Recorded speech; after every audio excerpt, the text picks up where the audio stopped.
My name is Ronald. I am 70 years old, and I recently walked away from a trap set by the very people I trusted most. On Father's Day, my daughter sent me a gift box. My wife took one look at it and said, "Don't open that." I asked her why, and when I leaned in closer, I froze. I didn't open it. Instead, I made a single decision that changed everything. 10 minutes later, the police were pulling up to my house. Before I get into the rest of this story, let me know in the comments where you are watching from, and if you have ever had to stand your ground against family members who completely underestimated you. Please take a moment to like and subscribe. That brown cardboard package sat on my mahogany dining table, like a ticking device waiting to go off. It was Father's Day morning. Sunlight poured through the massive bay windows of our upscale suburban home, cutting through the quiet air. I spent 40 years as a commercial real estate developer, breathing in concrete dust and pouring foundations so my family could live in complete luxury. I reached out for the box, expecting a nice new watch or a bottle of aged scotch from my daughter. "Don't open that!" Barbara, my wife of 40 years, suddenly lunged forward and slapped my hand away. The sting on my skin caught me off guard, but what truly shook me was the look on her face. She was pale as a sheet, her eyes wide, with a dramatic, rehearsed terror that I only later realized was pure theater. "What has gotten into you?" I asked, pulling my hand back and rubbing my wrist. "Don't you see it?" She pointed a trembling, manicured finger at the corner of the package. "Look at the seam, Ronald. There is white powder leaking out from under the tape.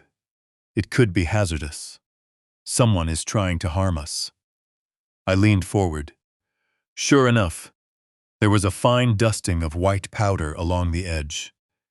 Any ordinary man would have panicked, and for a split second, my heart gave a heavy, sickening thud against my ribs. But 40 years of inspecting blueprints and structural flaws had trained my eyes to look at the foundation, not just the surface paint. I didn't focus on the powder. I looked at the tape itself. It was heavy-duty, reinforced nylon tape. Along the very edge, barely visible to the naked eye, was a faint blue serial code. I recognized that code instantly. I knew that exact nylon weave. It was custom security tape from Apex Logistics, the medical supply distribution company managed by my son-in-law, Travis. I froze. The blood in my veins turned straight to ice water. This was not a random outside threat. This package came directly from my inner circle. "Step away from the table, Barbara," I said, my voice surprisingly steady. I didn't reach for a kitchen knife to cut it open. I calmly pulled my phone from my pocket and dialed 911. "Ronald, what are you doing?"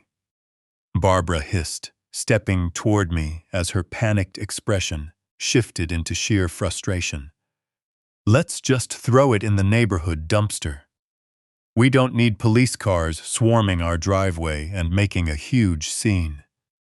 It's probably just a sick prank.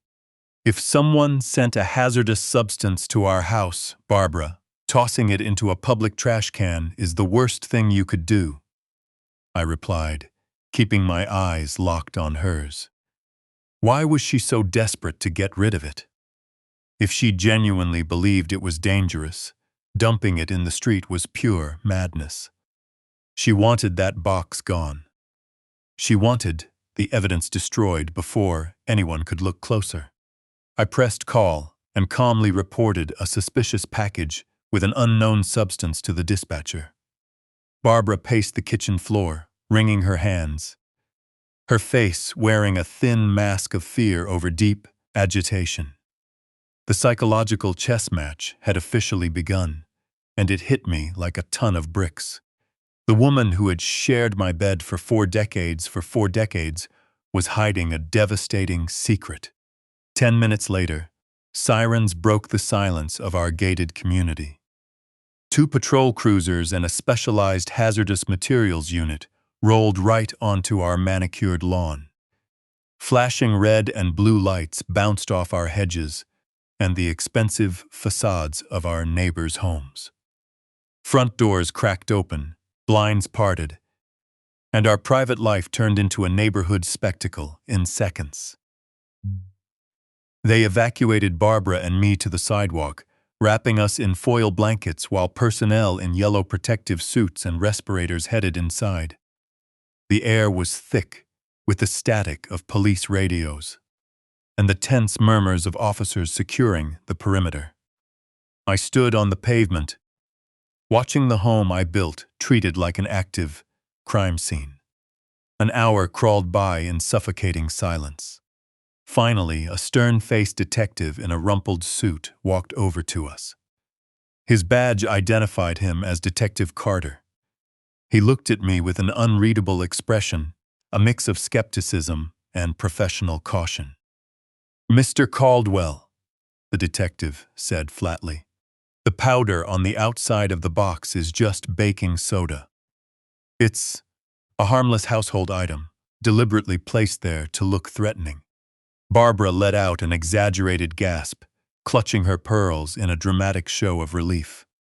"Oh, thank God," she cried. "Just a sick prank. I told you, Ronald."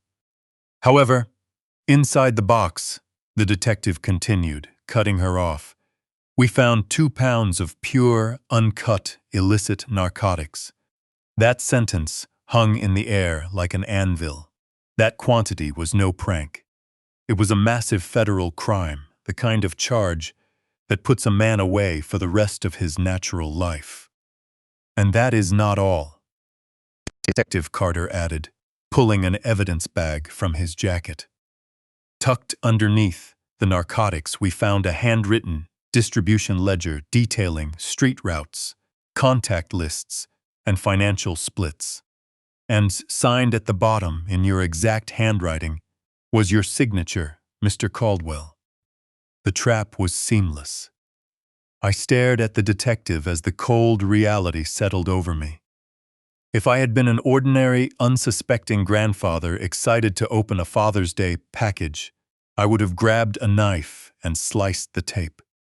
My fingerprints would have been all over the cardboard, the bags of contraband, and that forged ledger. I would be standing there in handcuffs right now, facing a federal indictment and spending the rest of my days in a concrete cell. Barbara covered her mouth, her eyes wide with manufactured shock. "My God, Ronald," she whispered, her voice trembling. "Have you lost your mind? What have you gotten yourself into?" I looked at my wife. Her performance was flawless.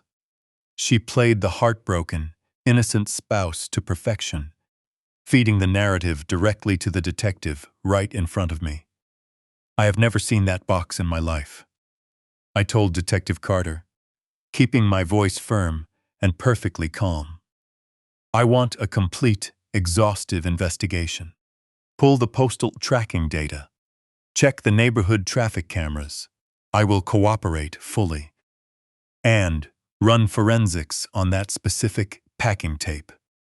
Right on cue, the screech of tires drew everyone's attention. A sleek black luxury SUV swung into my driveway, parking crookedly against the grass. My daughter Natalie and her husband Travis scrambled out of the vehicle, wearing identical looks of frantic, breathless concern. "Mom! Dad!" Natalie cried, running across the lawn. "The neighbors called us! Police cars! Drugs!" "Dad, what on earth did you do?" I watched my daughter hurry toward me.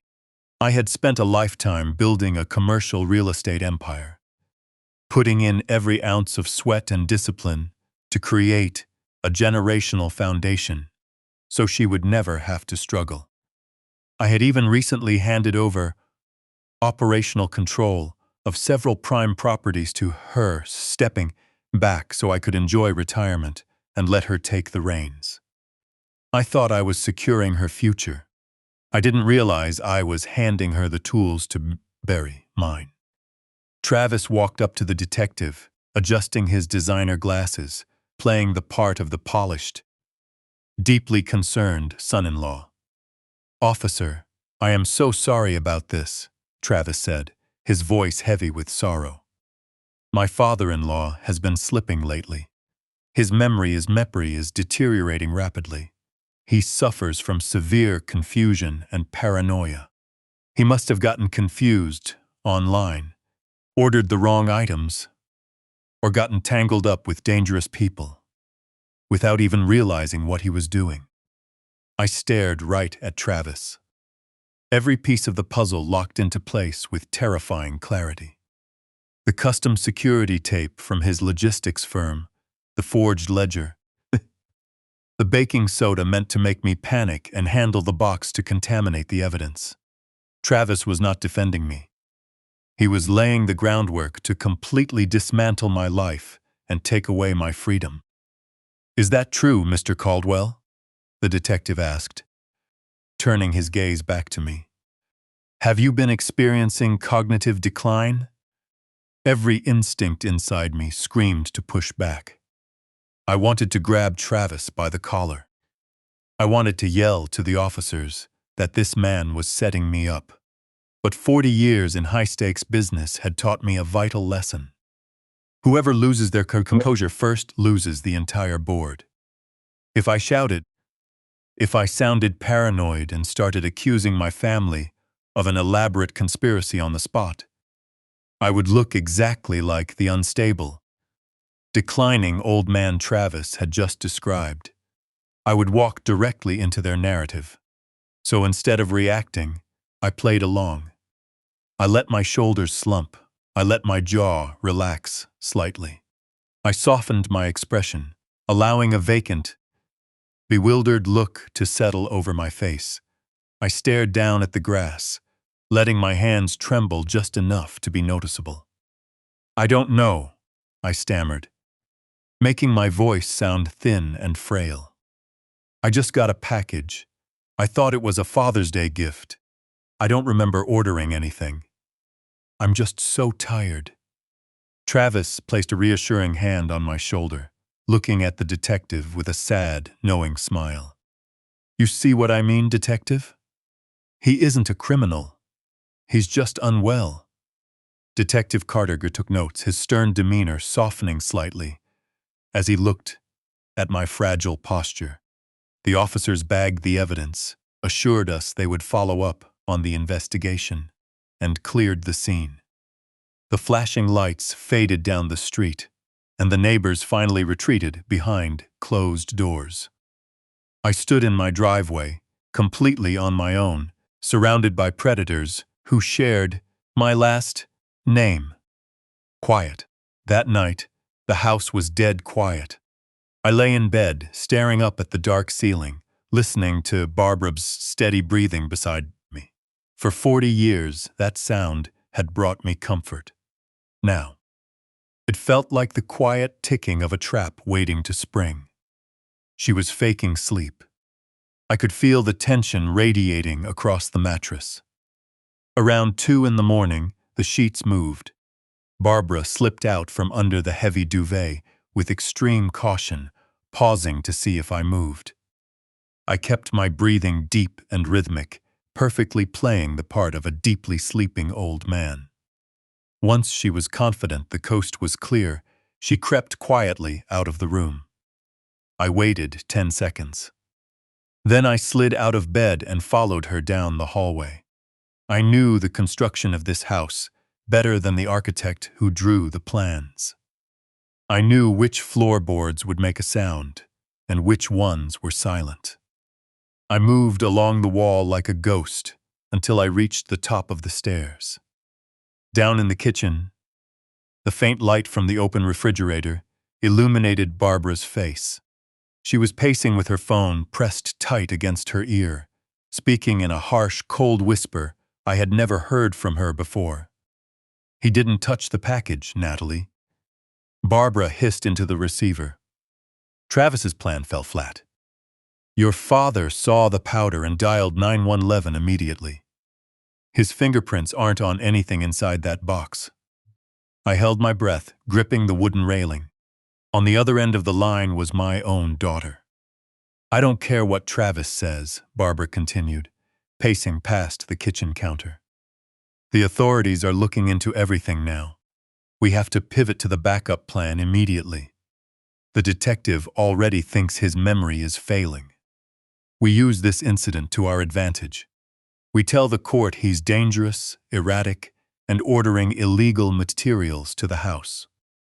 We file for emergency conservatorship first thing, Monday morning. Natalie replied on the other end, and Barbara paused, nodding sharply. Yes, Barbara whispered with chilling certainty. Once the court grants Travis full legal and financial power of attorney, we can sign away all his authority. We place him in that private care facility up north, and we liquidate the $15 million real estate portfolio before anyone freezes the assets. We are running out of time. I stepped back into the shadows of the hallway. The sheer depth of their betrayal took my breath away. They didn't just want my wealth. They wanted to erase my independence. They wanted to strip away my legal rights, lock me behind closed doors, and divide up the empire I built while I was still breathing.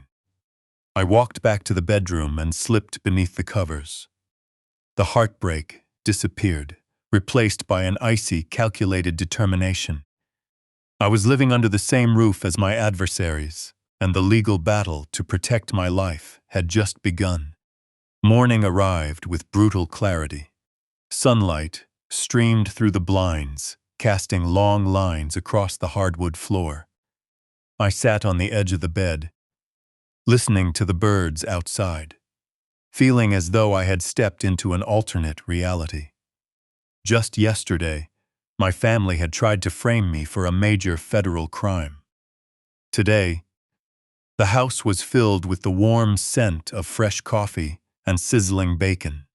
I threw on my old robe and shuffled into the kitchen, deliberately dragging my feet and letting my posture sag. I spent 4 decades commanding job sites and closing multi-million-dollar deals. Posture is power. By simply slumping my shoulders and keeping my chin down, I instantly turned myself from an industry veteran into a vulnerable, fading old man.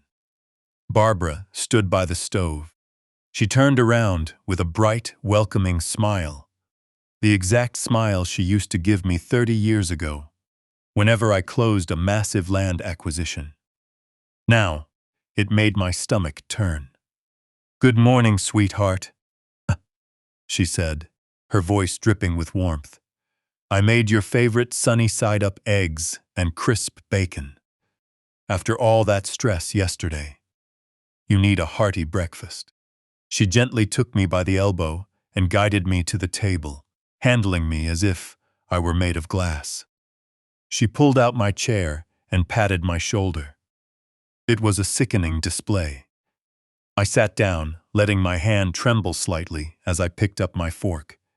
"Thank you, Barbara," I muttered, staring blankly at my plate. "I just feel completely drained. My head feels cloudy." "I know, honey," she cooed, pouring a cup of coffee. "That awful delivery must have shaken you up. You've been under so much pressure lately, which is why I think we need to make a few small adjustments around here, just to keep you safe." She reached across the kitchen island and pitmarked up my leather key holder. The keys to my sedan jingled in her hand. "I'm going to hold on to these for a little while," she said gently, "just until you feel more like yourself. We don't want you getting confused behind the wheel. You could lose your way, or worse, someone could take advantage of you." Every nerve in my body wanted to grab those keys right out of her hand and tell her I knew every detail of her scheme. Taking a man's keys is the classic first move to take away his independence. It isolates him. It traps him. But I kept that late-night phone call in mind. If I fought back, if I raised my voice, I would hand her the exact evidence of erratic behavior she needed for a judge. So, I looked up at her with wide, tired eyes and forced a weak, defeated smile. "You're probably right," I said, letting my voice sound slightly raspy. "I don't want to be a burden on anyone. I'll stay close to home." Barbara beamed. Her eyes lit up with quiet satisfaction. She genuinely believed she had broken my spirit. "Oh, Ronald, you could never be a burden," she lied without flinching. "We're family. We take care of our own."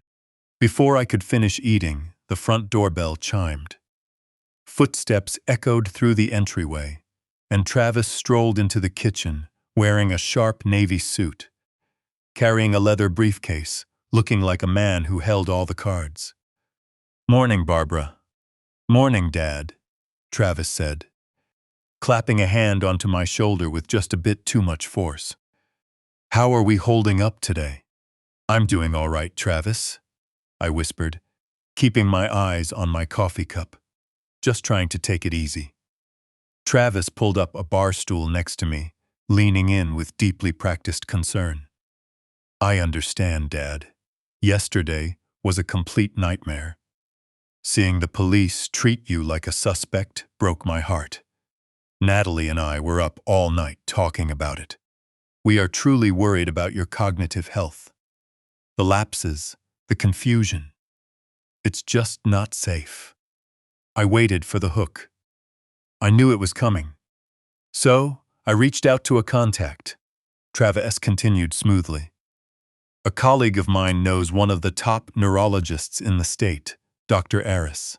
He specializes in memory assessment. I pulled some strings and got you an emergency consultation for this Thursday." Thursday. I did the math instantly. Today was Monday. That meant I had less than 72 hours before they walked me into an office with a doctor who was undoubtedly prepared to sign whatever they wanted. That doctor would ask leading questions, document my apparent confusion, and sign an evaluation stating I lacked legal capacity. By Friday morning, Travis would walk into probate court with those medical papers to petition for emergency conservatorship. Before the weekend arrived, my assets, my properties, and my personal autonomy would be legally stripped away. It was a cold, efficient timeline. "A specialist?" I repeated, letting my fork clatter against the plate. "Do you really think that's necessary?" "I'm just getting older, Travis. I haven't lost my senses."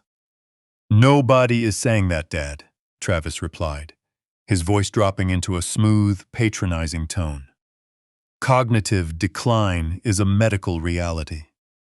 It creeps up on you quietly. We just want an evaluation so we can put the proper care plan in place. We care about you too much to watch you struggle alone." I looked at Travis. Then I looked at Barbara, who was nodding sympathetically by the stove. They had cornered me in my own kitchen. They had taken my transportation. They had set up a medical trap. They thought they were dealing with someone who would simply surrender. They had completely forgotten who built everything they were trying to take. "All right," I said, softly, letting out a long, heavy sigh. "If you and Natalie believe it's best, I'll go see the doctor on Thursday." Travis smiled, a smug, triumphant look he couldn't entirely hide. "That's the spirit, Dad. Don't worry about a single detail. I'll take care of all the paperwork. You just relax." He gave me one last pat on the back, stood up, and exchanged a glance of pure victory with Barbara. "Ah!" The trap was set, and from their perspective, the target had walked right into it. Travis headed out for his office. An hour later, Barbara came down the stairs in her white tennis outfit, a matching visor sitting perfectly on her blonde hair. I'm heading to the club for a doubles match, Ronald, she called out from the foyer. There's fresh turkey in the fridge for lunch. Please don't try to use the stove, okay?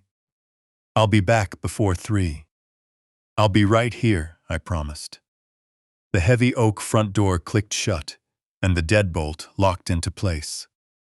The house dropped into complete, heavy silence. I sat at the kitchen table for exactly 60 seconds, listening to the hum of the refrigerator. The moment I was certain her car had turned out of the driveway, the act was over. My spine straightened. I rolled my shoulders back, shedding every trace of weakness. The fog cleared from my eyes, replaced by razor-sharp focus. I stood up from the table, my movements firm, steady, and deliberate. I walked straight into my private office, unlocked the bottom drawer of my desk, and retrieved a prepaid burner phone I had kept for corporate contingencies. My window of time was narrow. Taking my car keys was a clever tactic, but to a man who had built half the commercial real estate in this region, it was nothing more than a minor speed bump. I dialed a local taxi service, gave them the address of a diner on the opposite side of town, far outside the radius of Barbara's Country Club or Travis's corporate park, and the dispatcher confirmed a cab would meet me at the corner in 10 minutes. I put on my overcoat, slipped out the back door, and stepped into the morning air. They had given me 3 days to put my affairs in order. 3 days was more than enough time to legally dismantle their entire operation. The cab dropped me off in the city's industrial district, miles away from the manicured lawns and quiet tree-lined streets of my neighborhood. The air out here was thick with the smell of diesel exhaust, damp asphalt, and grill smoke. I pushed through the heavy glass door of a working-class diner called the Rusty Spoon.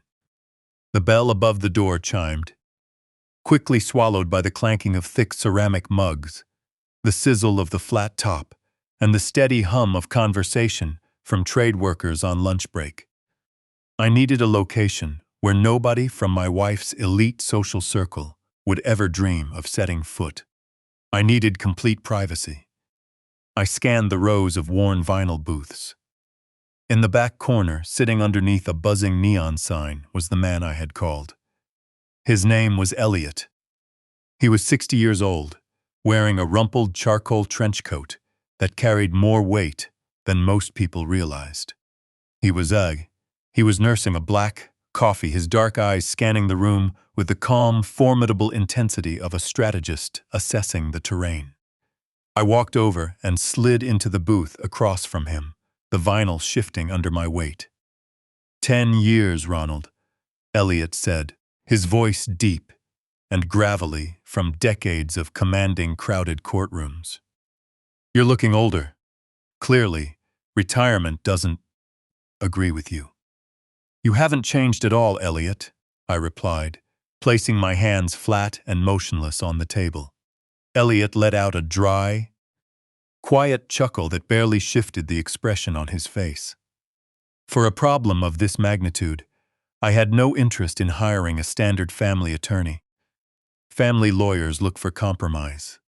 They want everyone sitting around a mahogany conference table, finding middle ground, being polite, and dividing assets while trying to avoid hurt feelings. I didn't need compromise. I needed an absolute powerhouse.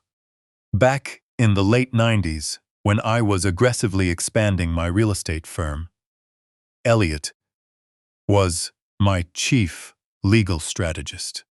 When a hostile competitor tried to drain our holdings through a predatory corporate maneuver, I didn't send negotiators, I brought in Elliot. He didn't just protect our position. He systematically dismantled their legal claims, liquidated their leverage, and forced their leadership to accept complete terms of surrender to avoid total insolvency. That was the exact level of cold, uncompromising precision I required today. I needed someone who knew how to secure the entire perimeter before the opposition even realized the gate was locked. I didn't reach out to reminisce, Elliot, I said, keeping my voice low beneath the diner's ambient noise. I'm stepping into the fight. Of my life. Elliot took a slow, deliberate sip of his black coffee, his dark eyes locking onto mine without a single hint of surprise. Whose legal standing are we dismantling today? He asked, as calmly as if he were checking the time. My own family, I answered. The words tasted like ash and bile in my mouth, but I forced myself to say them without a single tremor. Barbara, Natalie, and my son-in-law, Travis. Elliot did not even blink. He reached into the inner pocket of his trench coat, pulled out a worn leather notebook, and set a silver pen flat on the table. Tell me everything, he commanded. I gave him the unvarnished, direct version. I told him about the Father's Day package, the planted narcotics, and the forged distribution ledger designed to put me behind federal bars. I told him about the midnight phone call I overheard from the shadows of my own hallway, and the medical appointment they had scheduled with a compromised neurologist for Thursday. They want to strip away my legal autonomy and place me in a state-run care facility, I explained, feeling a surge of cold, focused anger. They plan to liquidate my entire portfolio, all $15 million of it, before law enforcement finishes looking into the delivery. Elliot took a few quick notes, his face giving nothing away. People don't take on the exposure of federal narcotics charges out of casual greed, Ronald. Setting you up with 2 pounds of pure contraband is clumsy, reckless, and deeply desperate. Something massive has them backed into a corner. I nodded slowly. That was my exact thought sitting at the kitchen table this morning. I need you to launch an exhaustive forensic audit on all 3 of them, immediately. I need to know why the clock is ticking so fast for them. People don't try to sideline a healthy patriarch unless they are facing an insurmountable debt or a secret that will completely ruin them. Dig into Travis and his logistics firm. Trace his inventory logs. Look through Natalie's spending habits. Examine Barbara and every single dollar that has passed through her hands over the last 5 years. Leave no stone unturned. I want bank records, communication logs, hidden liabilities, and offshore movements. I need to know the exact problem they are running from. Elliot snapped his notebook shut. The heavy leather slapped against the table, cutting through the background noise of the diner. I can have my top private investigators on this within the hour, he said, sliding his pen back into his pocket. We will pull their financial lives apart until there is nothing left to hide. But you need to understand the reality of your timeline, Ronald. You are walking a razor-thin tightrope. If Travis and Natalie file emergency conservatorship papers on Friday morning, the court will look at you as an aging, vulnerable individual, and they will view them as a deeply concerned family, stepping in to protect their patriarch. I know, I said, setting my jaw. Which is why I need undeniable leverage before Friday. I need a decisive move. Elliot leaned across the table. The sharp scent of stale coffee and smoke hung between us, the familiar atmosphere of a looming legal battle. Leverage alone won't do the job, he cautioned in a low, urgent whisper. Playing defense against a guardianship petition is a losing battle. If you walk into that courtroom on Friday simply trying to challenge their character, the judge will order independent medical evaluations. They will drag the proceedings out for months. While that plays out, the court will freeze your holdings to prevent unauthorized transactions. You would be trapped in legal limbo for years. while Barbara and Travis drain your accounts to pay their own attorneys. You cannot just build a wall, Ronald. You have to take the offensive. We need to strike first. We need to strike first, and we need to hit them so hard legally that they won't even have the standing to set foot in that courthouse. 3 days went by. 72 hours of playing a ghost in my own home. I shuffled down the hallways in my slippers, deliberately dropping utensils, repeating the same questions, and staring blankly at the television.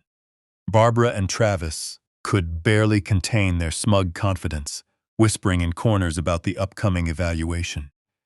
Smiling at the very people working to dismantle your life is a mental test like no other.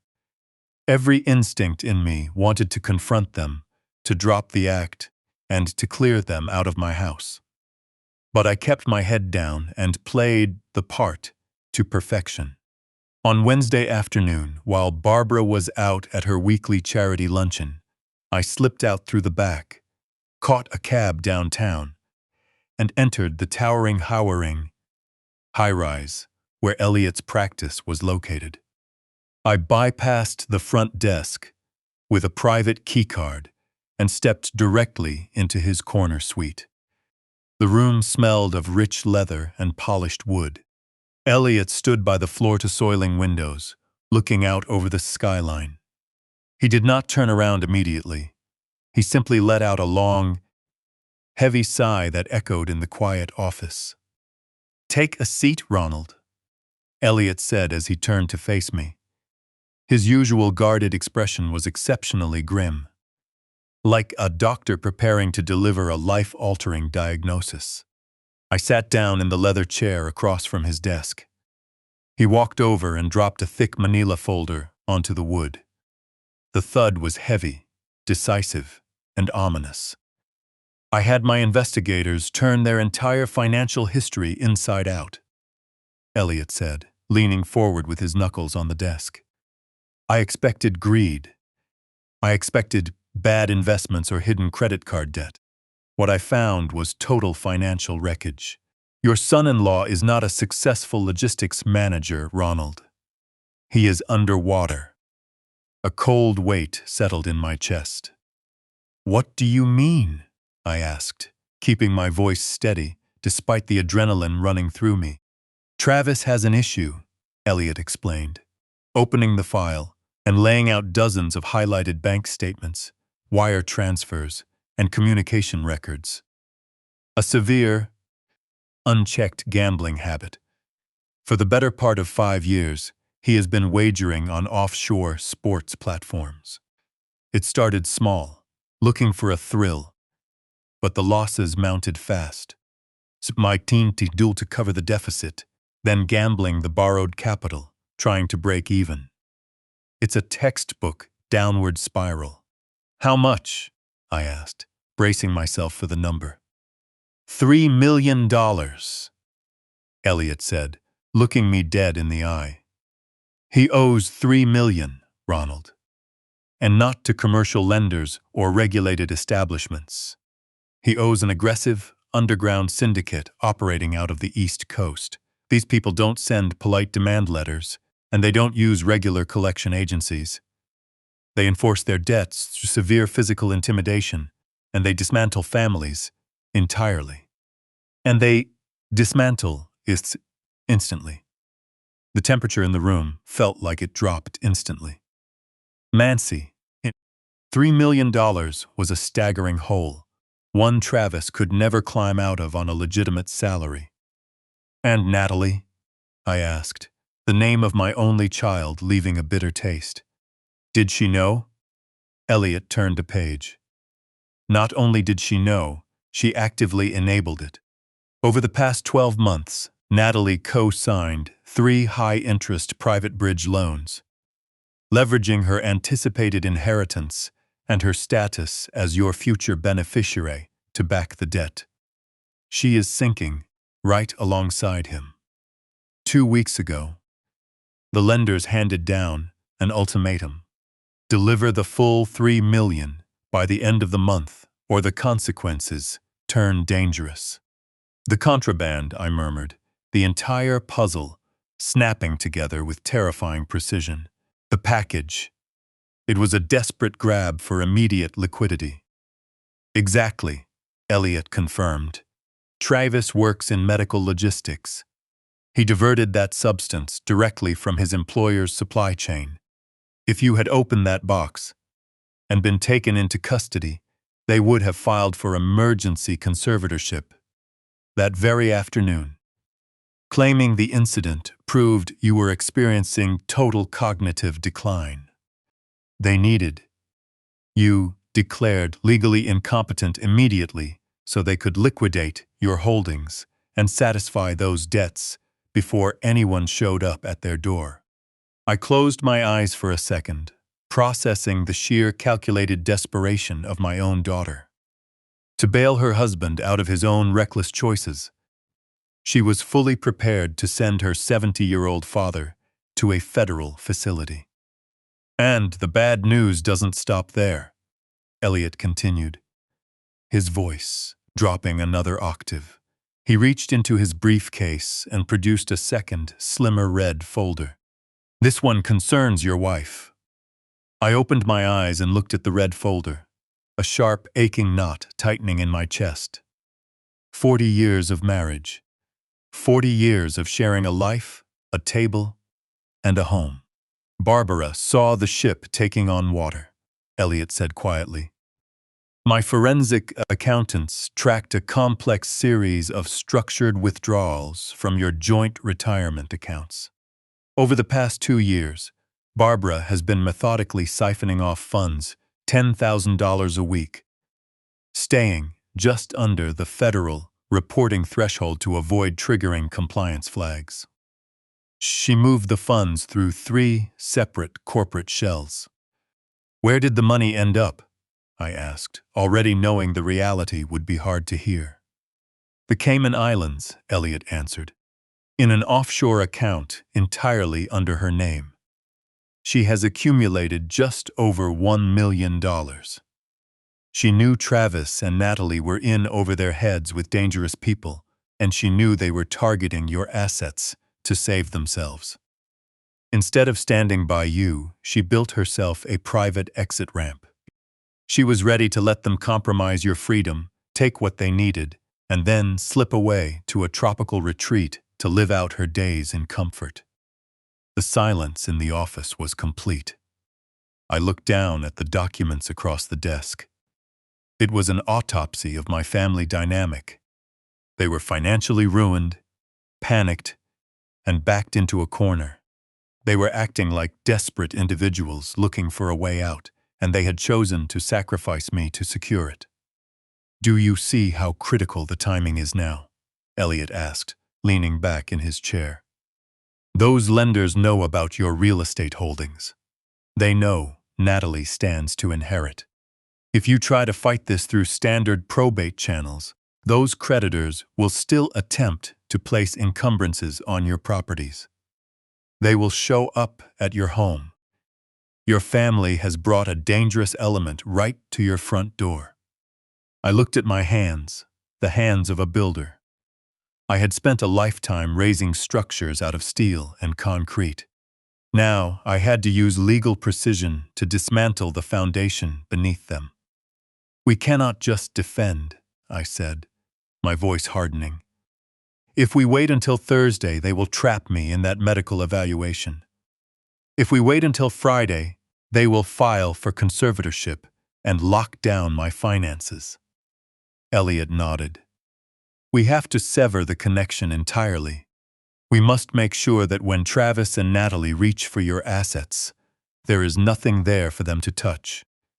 And we have to ensure that when those lenders come looking for their money, there is no legal avenue connecting your property to your daughter's liabilities. How fast can we restructure everything? I asked. Elliot checked his watch. We have 48 hours before that appointment. I have a team of 5 corporate attorneys waiting in the conference room down the hall. We can establish an irrevocable blind trust before midnight. Get it done, I directed, Move every liquid asset. Transfer the commercial real estate. Reroute the investment portfolios. Leave the surface-level household accounts looking active so Barbara doesn't get alerted, but clear out the actual capital underneath. This will come with significant costs, Ronald, Elliot cautioned. Restructuring $15 million in assets overnight involves steep administrative penalties and emergency retainers. You will take a noticeable financial hit doing it this fast. I don't care, I answered, standing up from the chair. I would rather forfeit a portion to legal fees than let them use a single dollar to bail themselves out of the hole they dug. Draft the paperwork, Elliot. Tonight, we rewrite my entire legal standing. Let them think they have me backed into a corner. By the time they realize what happened, they will be standing in an empty room, facing the fallout of their own choices. Alone. I leaned back into the heavy leather chair, thinking the revelations were finally over as the reality of their betrayal sank in. Travis owed millions to dangerous creditors. Barbara was hiding a small fortune in the Caribbean, and Natalie had signed her future away to back the debt. But Elliot was not done. He reached into his briefcase once more and brought out a sleek, silver laptop. He set it on the mahogany desk between us and turned the screen toward me. There is one more matter we need to review, Elliot said flatly. Following the money trail was standard procedure. Finding out exactly how your son-in-law got 2 pounds of illicit contraband onto your dining room table took some specialized footwork. I brought in a corporate intelligence investigator who gained access to the internal security logs at Apex Logistics, the medical supply facility Travis manages, Razis. Elliot pressed a key, and a grainy, black and white video began to play. The timestamp placed the recording at 2 a.m, 3 days before Father's Day. The camera looked down at a loading dock inside a massive warehouse, with rows of medical inventory stretching into the shadows. I leaned in close, my pulse steadying into a calm, focused rhythm. A black luxury SUV pulled into the frame. I recognized the license plate immediately. It was the exact vehicle Travis and Natalie drove to my house during the police response.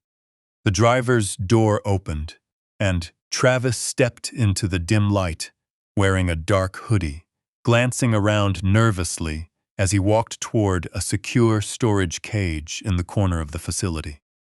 "Watch what he does next," Elliot said, pointing to the screen. Travis bypassed the digital keypad using an administrative override key, stepped inside the enclosure, and emerged minutes later, carrying the familiar brown cardboard box. He hurried to the rear of his vehicle, loaded the box into the cargo area, shut the tailgate, and drove off into the night. My investigator looked into the internal inventory logs, Elliot continued, keeping his eyes on me. Travis marked that specific carton as damaged and discarded in transit earlier that week. He cleared the digital footprint on the local system, thinking he covered his tracks completely. But he overlooked the auxiliary backup cameras covering the dock area.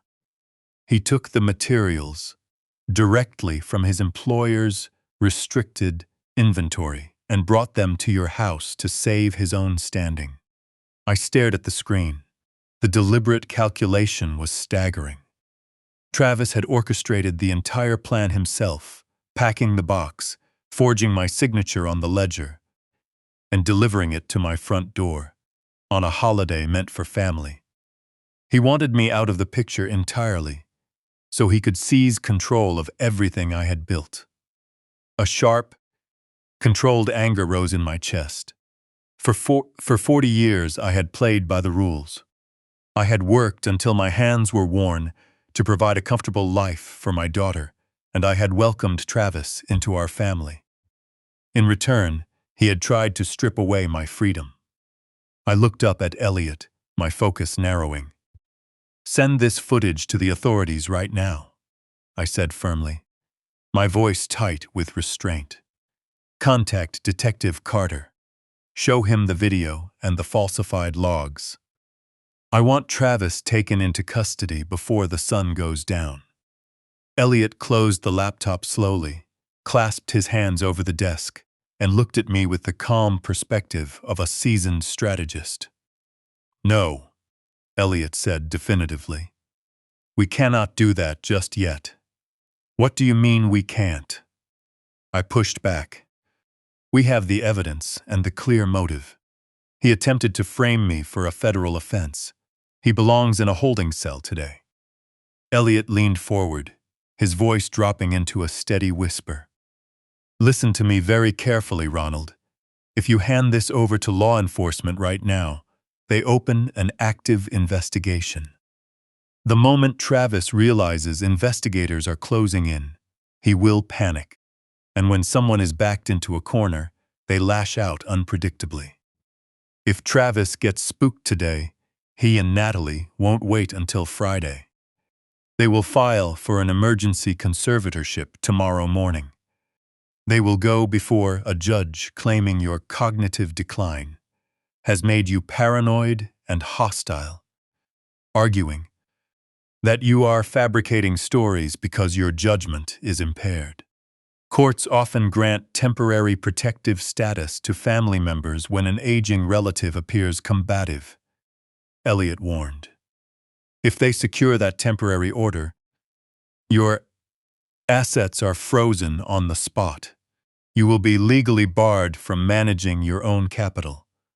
The trust we are establishing tonight would be halted immediately, leaving you without the resources to fight back. Travis would end up using your own resources to retain top defense counsel for himself. You would be confined to a facility while he drains your life's work to avoid accountability." The cold logic of his explanation landed squarely. The timing was delicate. I had the evidence to dismantle my son-in-law's scheme, but if I moved prematurely, the blowback would jeopardize my own standing. Before I made a decisive move, I had to separate my financial independence from my personal name. "So I do nothing right now?" I asked, frustration rising. "I go back to that house, let them treat me like I've lost my faculties, and play along while they finalize their plans. You keep doing exactly what has been working," Elliot instructed. "You return to that house and play the role of the quiet, confused father. You let Barbara talk down to you. You let Travis think he is running the show. You attend that medical evaluation on Thursday and handle it with complete composure. You buy me the 48 hours I need to legally secure your holdings beyond their reach." I thought about sitting across the dinner table tonight, keeping a neutral face while looking at my daughter, knowing she had co-signed the obligations that started this entire chain of events. It would take every ounce of discipline I had left. Once the irrevocable trust is fully executed and your assets are insulated, Elliot said, then we present the evidence. We hand the surveillance over to federal investigators and let the authorities handle the rest. But until your assets are secure, you need to remain completely under the radar. I took a slow breath. The frustration settled into steady resolve. I understood patience. You have to let the foundation cure before you put weight on the structure. "Draft the documents, Elliot," I said, standing up. "Transfer every dollar. Assign the properties to the trust. Restructure my entire financial footprint before midnight. Leave them with nothing to claim." Elliot nodded. "Everything will be executed before you wake up tomorrow, Ronald." I turned and walked out of the office, taking the elevator down to the busy street below. I had a role to play. I had to head back to the suburbs, walk into a house full of people plotting against me, and act as though I had no idea their plans were about to collapse. The legal process was in motion, and there was no turning back. Thursday morning arrived with heavy, humid air that seemed to match the tension in the house. Barbara and Natalie escorted me out to the driveway, hovering, like wardens, disguised as devoted caretakers. I took the passenger seat in Natalie's luxury SUV, resting my hands neatly in my lap and letting my chin drop toward my chest. I watched through the tinted windows as the familiar suburban houses rolled past. We drove for nearly an hour, bypassing the prominent downtown medical district entirely. Instead, we pulled into a rundown business park on the city's industrial edge, navigating a cracked, neglected parking lot. The clinic sat in a nondescript concrete building between a shuttered retail store and a surplus warehouse. This was not a reputable neurology center. It was a private, low-profile facility used for rubber stamping paperwork. We stepped into a waiting area that smelled of worn carpet and heavy air freshener. The receptionist barely looked up from her phone as Natalie approached the glass window. There were no other patients in sight. Travis had chosen this location precisely because it operated quietly on the fringes. A proper physician at a major hospital would have seen right through their dynamic, while a practitioner tied to Travis's professional circle would sign whatever was placed on the desk. We sat on creaky vinyl chairs. Barbara patted my knee with her manicured hand, telling me everything would be fine, and that they just wanted to make sure I was properly cared for. I gave her a slow, vacant nod, quietly taking note of every calculated gesture. A side door opened, and a man stepped out into the waiting room, introducing himself as Dr. Eris. He was a slight, nervous man in a rumpled coat, wearing far too much cologne, his eyes darting between Natalie and Barbara.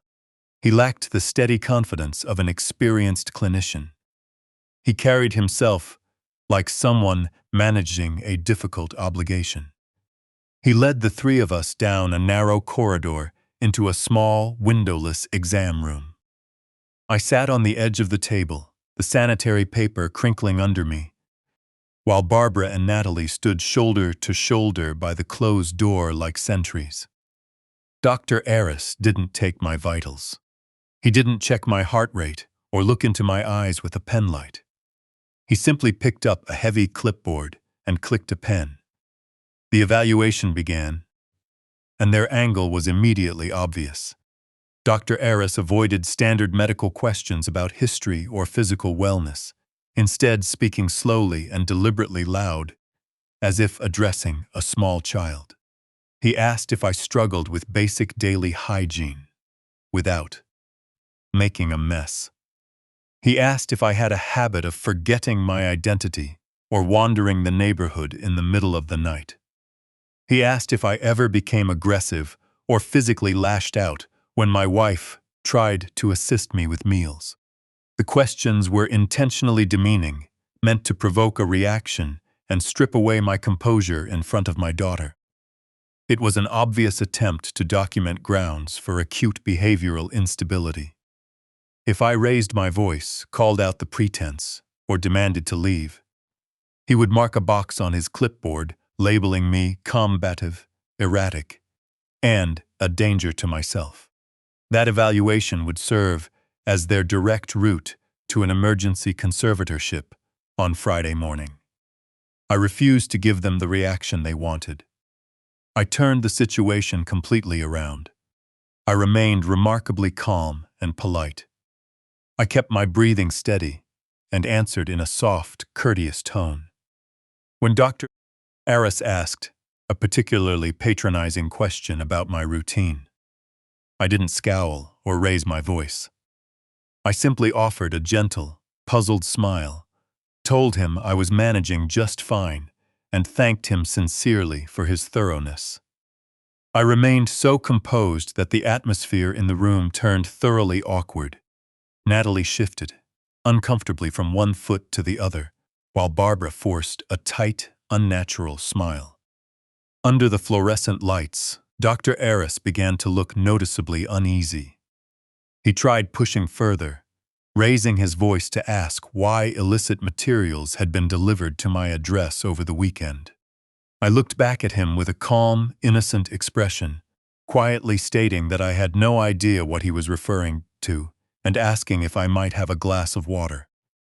Realizing the attempt to provoke me had completely stalled, he had no choice but to transition to standard cognitive exercises. He handed me a blank sheet of paper and a pen, instructing me to draw a clock face, showing 10 past 11. It was a standard assessment tool used to evaluate spatial reasoning and memory.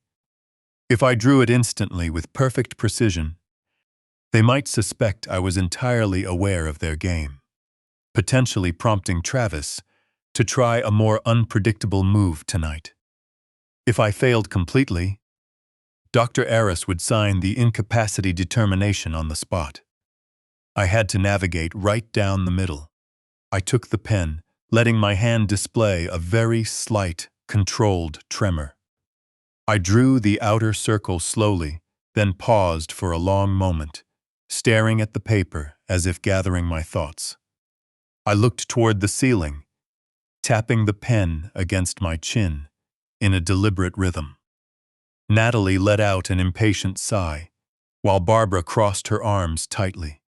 I waited 45 seconds before steadily writing the numbers in their correct positions. Then I carefully added the hands, pointing precisely to 10 past 11.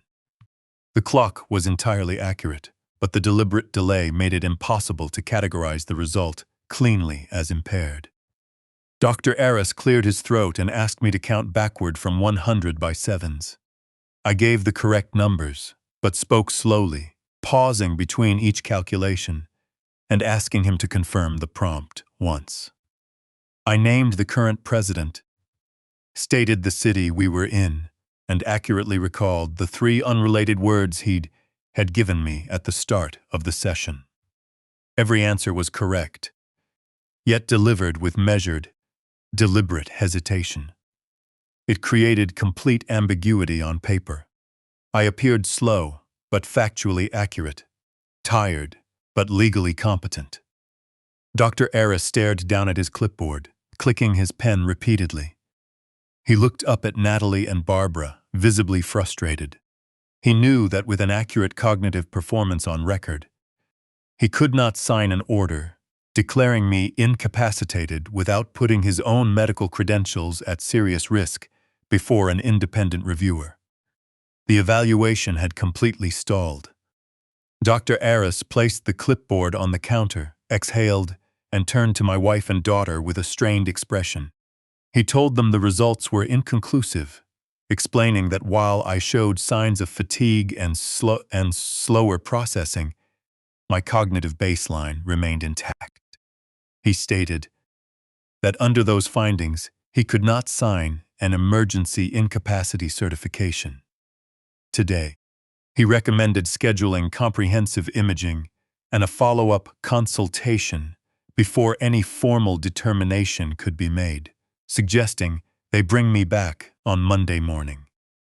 Monday morning. The words landed like a total victory.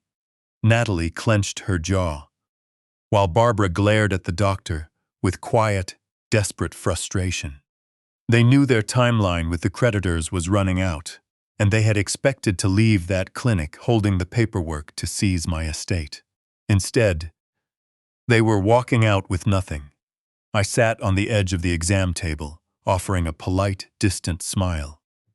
I thanked the doctor for his time and asked Barbara if we could stop for lunch on the way back. The unspoken frustration coming from both of them was undeniable.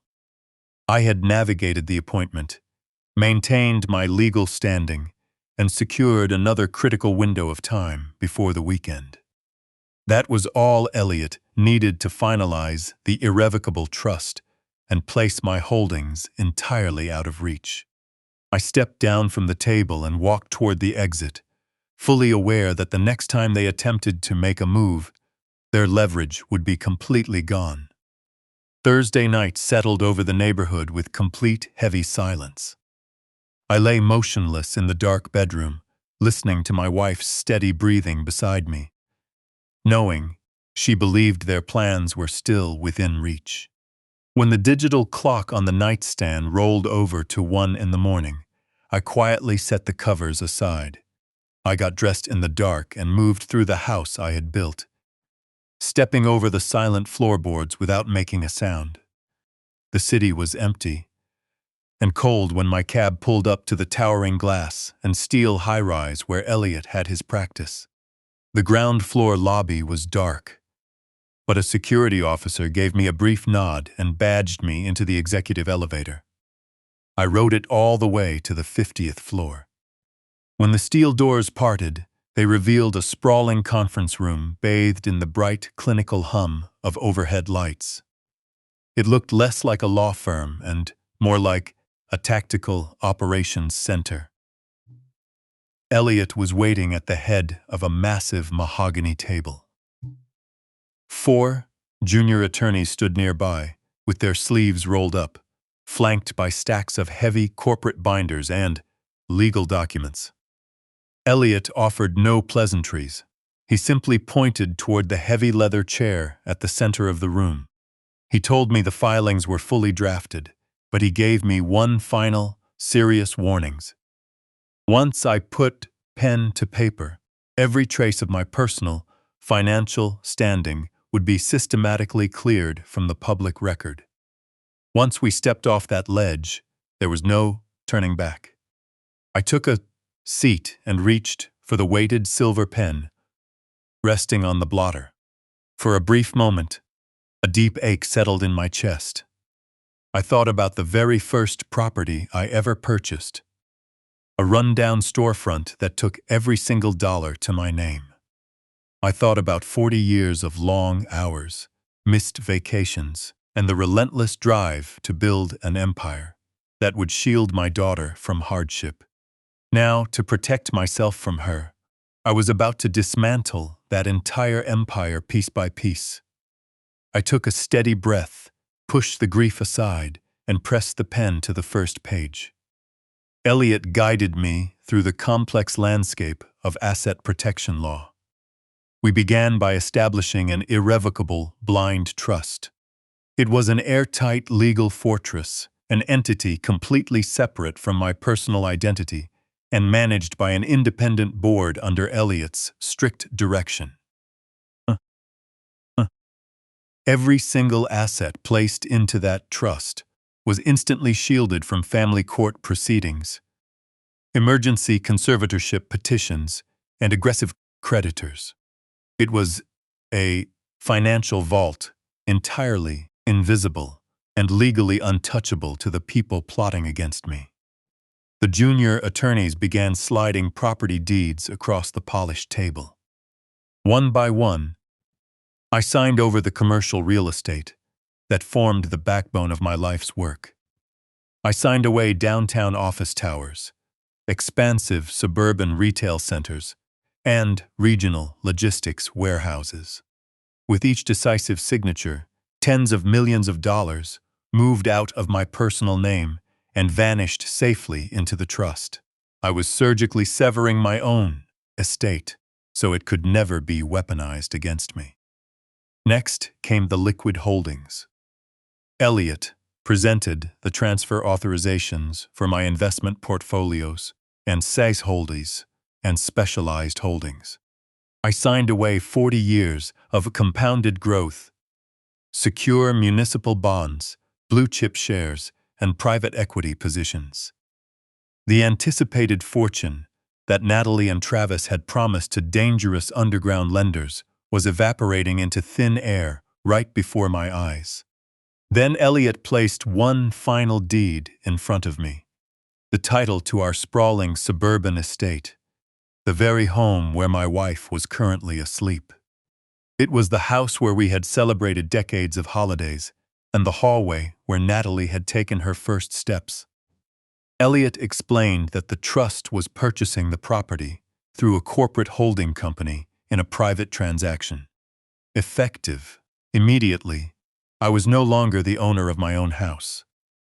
I was simply a tenant, and so was everyone else living under that roof.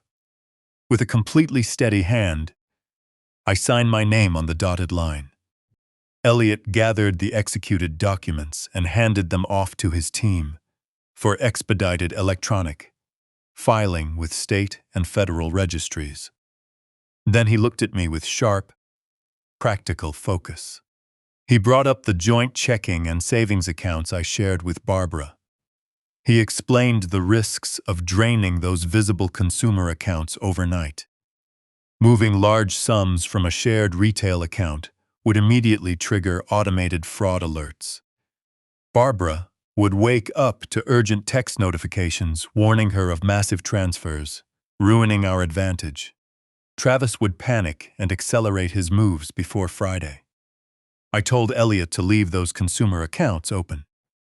I directed the accounting team to draw down the balances, leaving exactly $500 in the primary checking account to prevent automatic closure.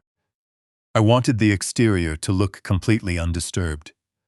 To Barbara, everything would appear entirely normal. Her premium card would still purchase her morning coffee. She could log into her banking app, see the familiar account numbers, and have no idea that the massive capital behind those screens had been completely relocated. It was a calculated move to keep them moving forward with their own plans. The entire process took over 3 hours. By the time the final corporate seals were stamped and every document was properly notarized, my hand was cramping. I leaned back into the leather chair and looked across the cleared table.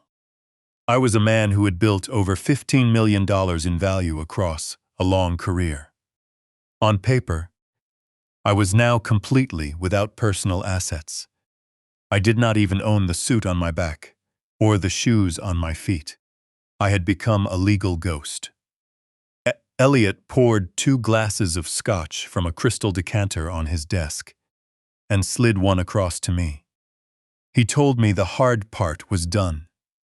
The assets were insulated and buried under layers of corporate governance. He warned me that Travis and Natalie would likely try to execute their conservatorship plan late Friday afternoon, timing it right before the weekend when courts and banks were closed to the public. I took a slow sip of the scotch. I told Elliot that I was counting on that exact timing. I wanted them gathered in my living room, confident in their leverage. I wanted them holding their falsified medical paperwork, believing they had total control. Right before the reality of their situation came crashing down on them. Dawn was just beginning to touch the skyline when I left Elliot and his legal team behind. The city was waking up, entirely unaware of the quiet restructuring that had just taken place. I caught a cab back to the suburbs, slipped through the back door, and quietly walked up the carpeted stairs. Barbara was still sound asleep, breathing softly beneath the duvet. I lay down beside her and stared at the ceiling, waiting for the evening to arrive. Morning light stretched across the hardwood floor, cutting through the quiet air of the living room. I sat in the leather armchair I had used for more than 2 decades. To anyone looking in, I was an exhausted 70-year-old man staring blankly at an unlit fireplace. Beneath the surface, my focus was absolute. The structure I had spent a lifetime building was now entirely shielded. The trust was locked. The personal accounts were cleared, and I was simply waiting for the final act to begin. The heavy front door clicked open loudly. I did not turn my head. I heard the fast, aggressive footsteps of a man arriving with absolute purpose. It was not Barbara returning from the spa. It was Travis. He stepped into the living room and stopped directly in the center of the rug. There was no polite greeting. He did not ask how my morning was, or pretend to inquire about my health. Instead, he walked back to the front door and firmly turned the deadbolt. The sharp metallic click echoed through the empty house, locking us inside. Travis walked back over and slammed his leather briefcase onto the mahogany coffee table. He unbuttoned his suit jacket, tossed it carelessly over the sofa, loosened his tie, and rolled up his sleeves. The mask of the devoted, concerned son-in-law was gone. Standing in front of me was a desperate man facing a $3 million liability to dangerous lenders. He looked down at me with open contempt. "Game over, Ronald," Travis said, his voice harsh and demanding. "No audience left to perform for. Barbara is at the salon. Natalie is at brunch, and it is just you and me." I looked up at him, letting my hands tremble slightly against the armrests. "What do you mean, Travis?" I asked, keeping my voice quiet and weak. Travis let out a cold, sharp laugh that bounced off the ceiling. He reached into his briefcase, pulled out a thick manila folder, and dropped it right in front of my knees. "I mean, we are done waiting around for your health to slowly decline," he snapped.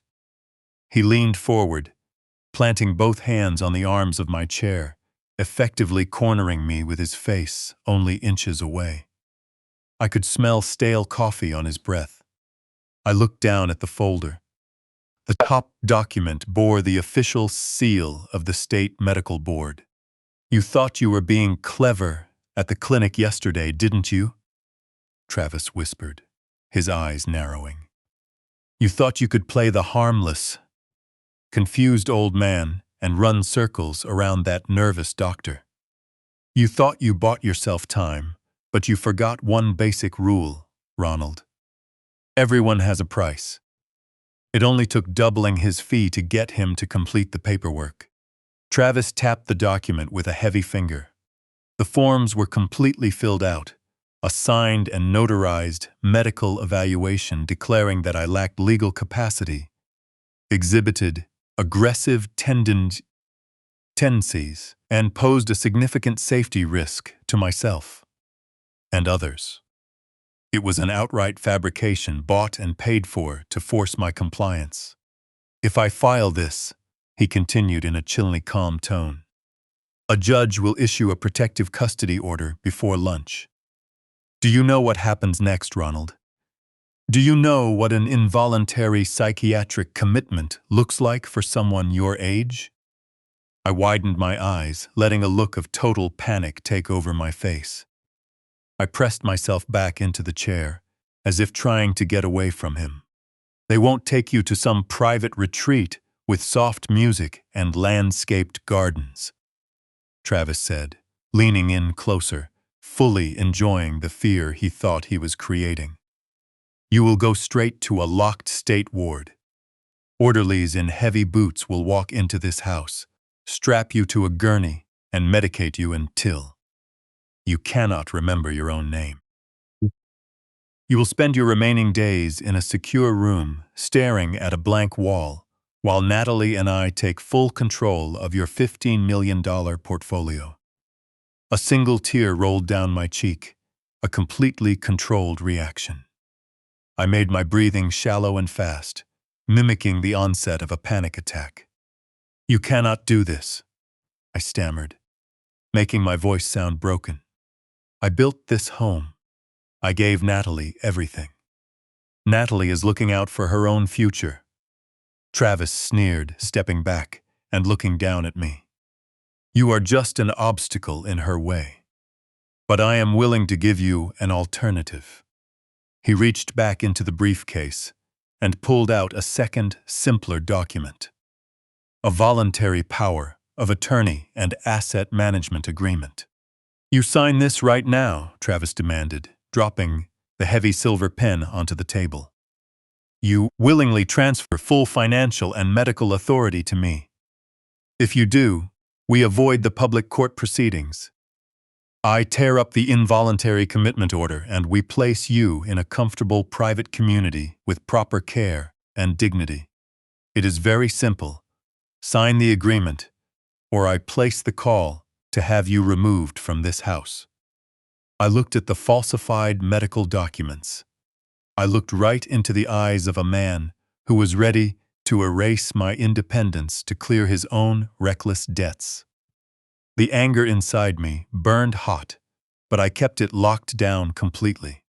I needed to keep him on the line until tonight, when federal authorities would be in position.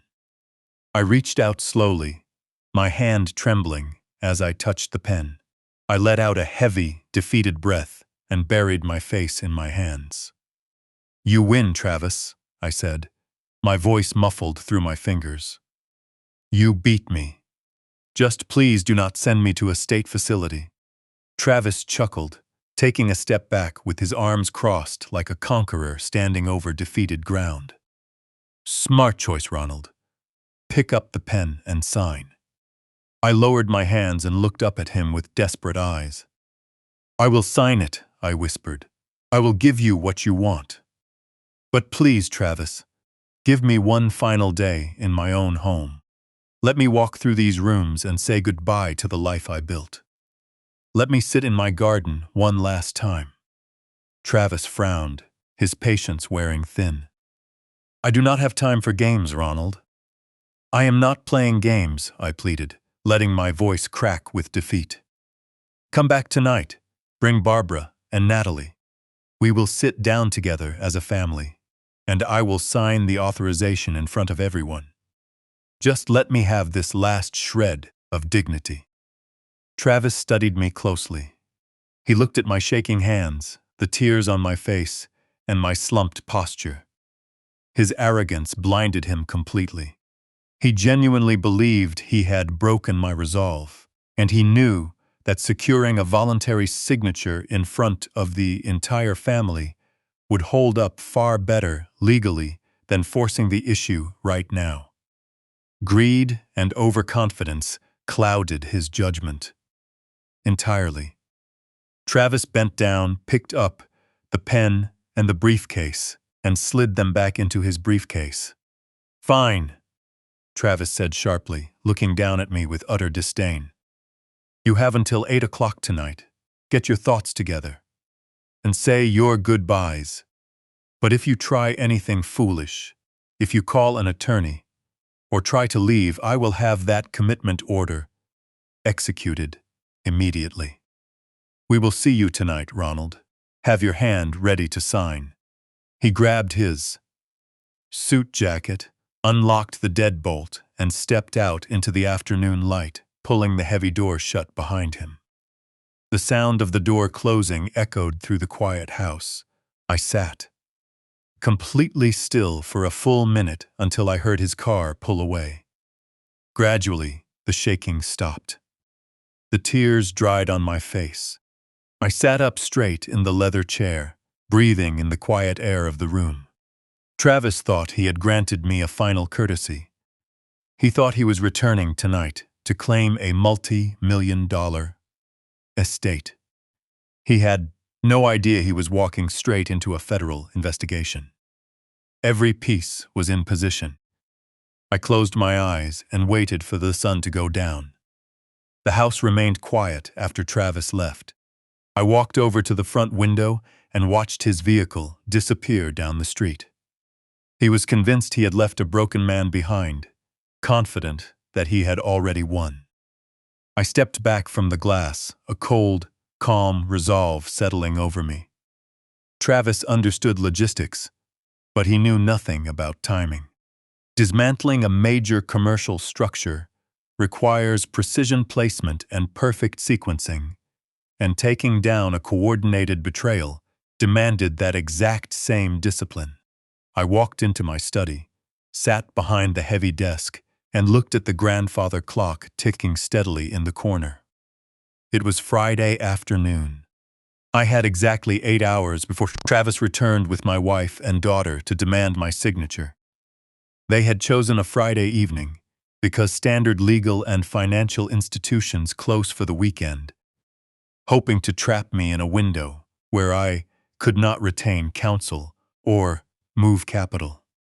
They thought the time protected them, entirely unaware that the stage was already set.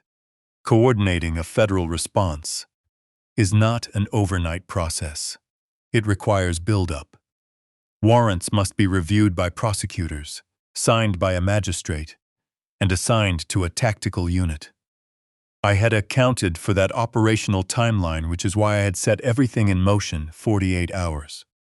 Earlier on Wednesday night, right after Elliot showed me the warehouse footage, I had not gone straight to sleep. That evening, I had locked myself in this study with a prepaid burner device and a clean laptop purchased with cash. I routed my connection through encrypted offshore servers to ensure absolute anonymity.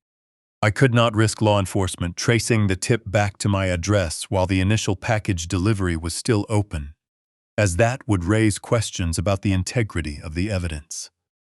The documentation had to stand entirely on its own merits. I assembled an undeniable prosecutorial packet. I uploaded the high-definition warehouse video showing Travis using his override access to take the restricted inventory and load it into his vehicle. I included the forged ledger from the delivery box, accompanied by a forensic handwriting report proving my signature had been digitally lifted from an older corporate document. The critical element was the financial paper trail. Federal narcotics investigators prioritize organized operational. I attached the forensic accounting audit detailing Travis's $3 million liability to N. Travis's $3 million Coast Syndicates, Sonnen. Along with the Chateau loan agreements Natalie had co-signed, using her anticipated inheritance as collateral. Linking the theft of controlled substances directly to active syndicate debts elevated the matter to the highest operational priority for the task force. Elliot provided the secure contact channel for the regional supervisor of the Federal Narcotics Task Force. At 8 o'clock Wednesday night, I transmitted the encrypted files and destroyed the hardware. The investigative clock began ticking the moment that file arrived. I knew investigators would spend Thursday verifying the facility footage and corroborating the debt connections. Secure a signed warrant from a federal magistrate by Friday morning, brief their enforcement team by the afternoon, and move into position. Have takedown near our neighborhood by evening. Sitting at my desk, I listened to the steady rhythm of the clock. My family planned to confront me at 8 o'clock, and federal enforcement was poised to move during that exact window to ensure all primary subjects were present at a single location. Two completely different operations were converging on the exact same room. I opened the desk drawer and retrieved the final documents I needed. I pulled out the updated bank statements Elliot had finalized, showing the joint checking account drawn down to $400, the corporate accounts officially closed, and the primary capital transferred into the blind trust. I folded them neatly and placed them into the inside pocket of my jacket. Alongside them, I placed a formal 30-day notice to vacate, issued by the corporate holding entity that now legally owned the property. When Travis demanded that I sign away my assets, I would hand him proof of an empty estate. A profound sense of clarity settled over me. For 40 years, I had insulated my wife and daughter from hardship, providing every luxury and asking for nothing in return. In response, they had attempted to strip away my freedom and lock me in a facility to cover their own reckless obligations. They had mistaken quiet generosity for weakness. Looking at an aging father and seeing an easy target, I stood up from the desk and walked into the living room. I straightened the cushions on the sofa and cleared the coffee table. The stage was set. I looked out the front window into the graying afternoon. Out there, waiting quietly in unmarked vehicles along the perimeter of the neighborhood, the authorities were in position. I adjusted my tie and prepared for the conclusion. As Friday evening settled in, the sky turned a dark, bruised gray. A heavy summer storm was rolling in from the coast, sending high winds through the trees and driving heavy rain against the bay windows.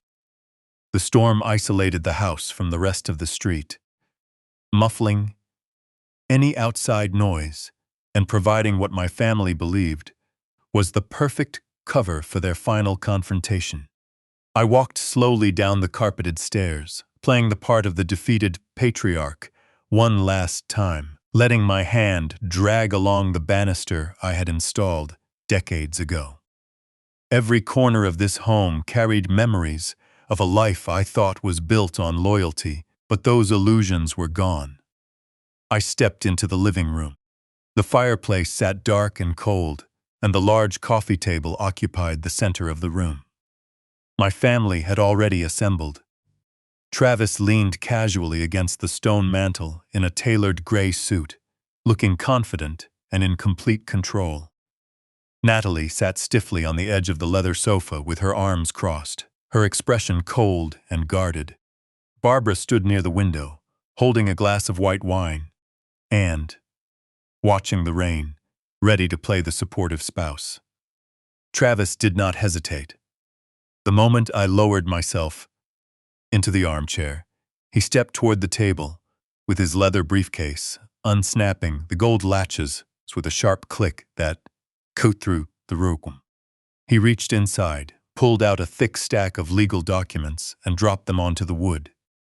Travis looked down at me and stated that it was 8 o'clock, time to bring the matter to a close. Pointing to the paperwork, he identified the forms as voluntary guardianship and power of attorney authorizations, making sure to remind me that the falsified medical evaluation was still in his possession should I refuse to cooperate. Barbara set her wine glass down and walked over, kneeling on the rug beside my chair and placing her hand over mine. Her skin felt completely cold. She looked up with forced emotion, telling me it was time to stop struggling, claiming that watching my decline was breaking her heart. Leaning in closer, she promised they had selected a wonderful private community with beautiful grounds and dedicated care, asking me to simply sign the papers so the family could move forward. Listening to the woman I had shared 40 years with deliver such calculated deceit was chilling.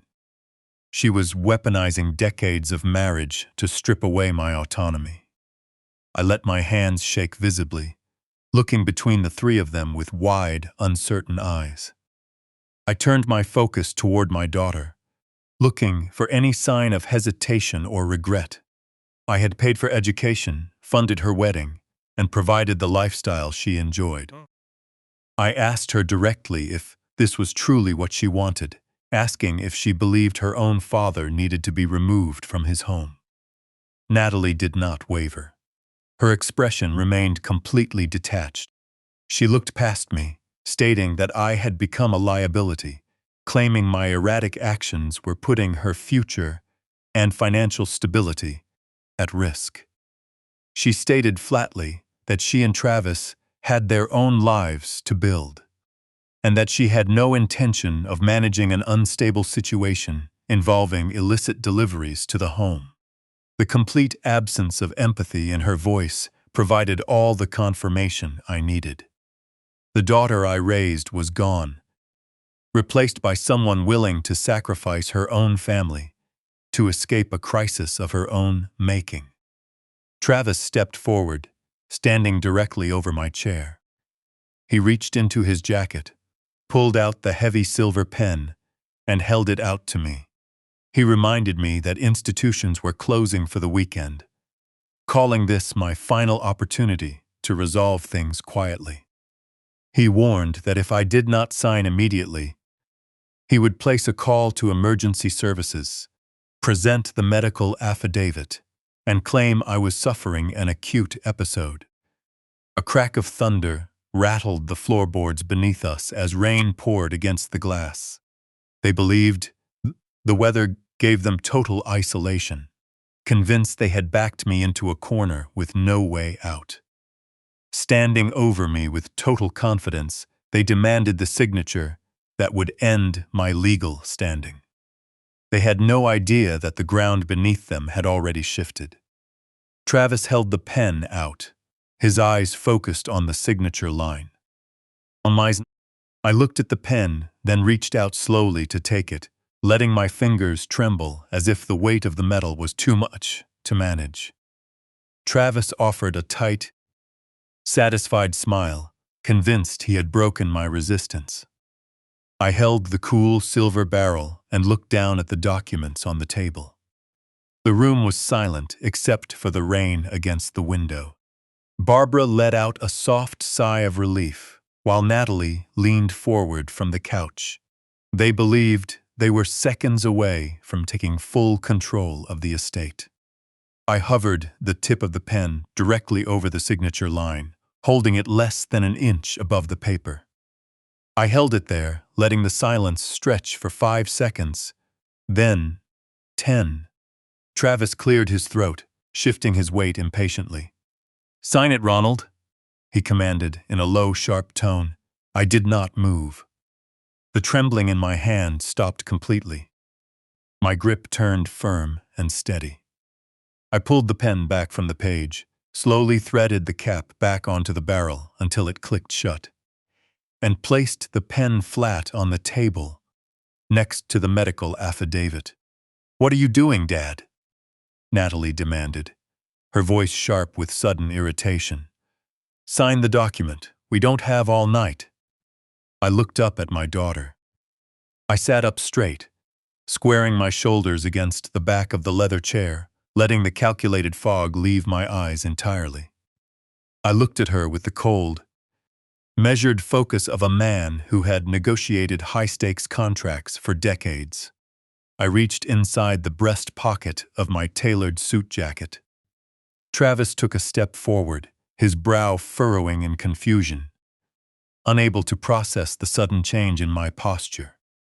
I pulled out the neatly folded bank statements Elliot had finalized for me during our midnight meeting. Fresh printouts directly from secure servers. I held them for a moment, letting the weight of the paper settle. I leaned forward and dropped the folded statements directly onto the center of the table, landing squarely on top of his guardianship forms. I told Travis that I would not be signing his paperwork tonight, and suggested that before he attempted to claim an estate, he should check whether there was anything left to take. Travis stared down at the folded sheets. A heavy silence filled the living room. Barbara stepped back from the window, her rehearsed emotion vanishing instantly, while Natalie rose from the sofa, looking between her husband and me. "Pick them up, Travis," I said, my voice dropping into a deep, authoritative tone that cut through the thunder outside. "Read them. Take a very close look at what you have been trying so hard to control." Travis reached down with a hesitant hand and picked up the top sheet. It was the summary statement for the primary joint accounts I shared with Barbara, the visible retail balances they had been monitoring. He scanned the top of the page.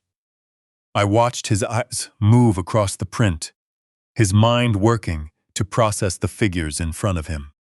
Exactly as Elliot had anticipated, the smug arrogance vanished from Travis's expression. His face drained of color, his jaw slacked, and the paper began to shake in his hands. He blinked rapidly as if struggling to read the text, then flipped to the second page detailing the corporate assets and investment portfolios. His eyes widened with undisguised shock. "What is this?" Travis stammered, his voice dropping to a harsh whisper. "What did you do?" I told him that I had done exactly what his actions forced me to do.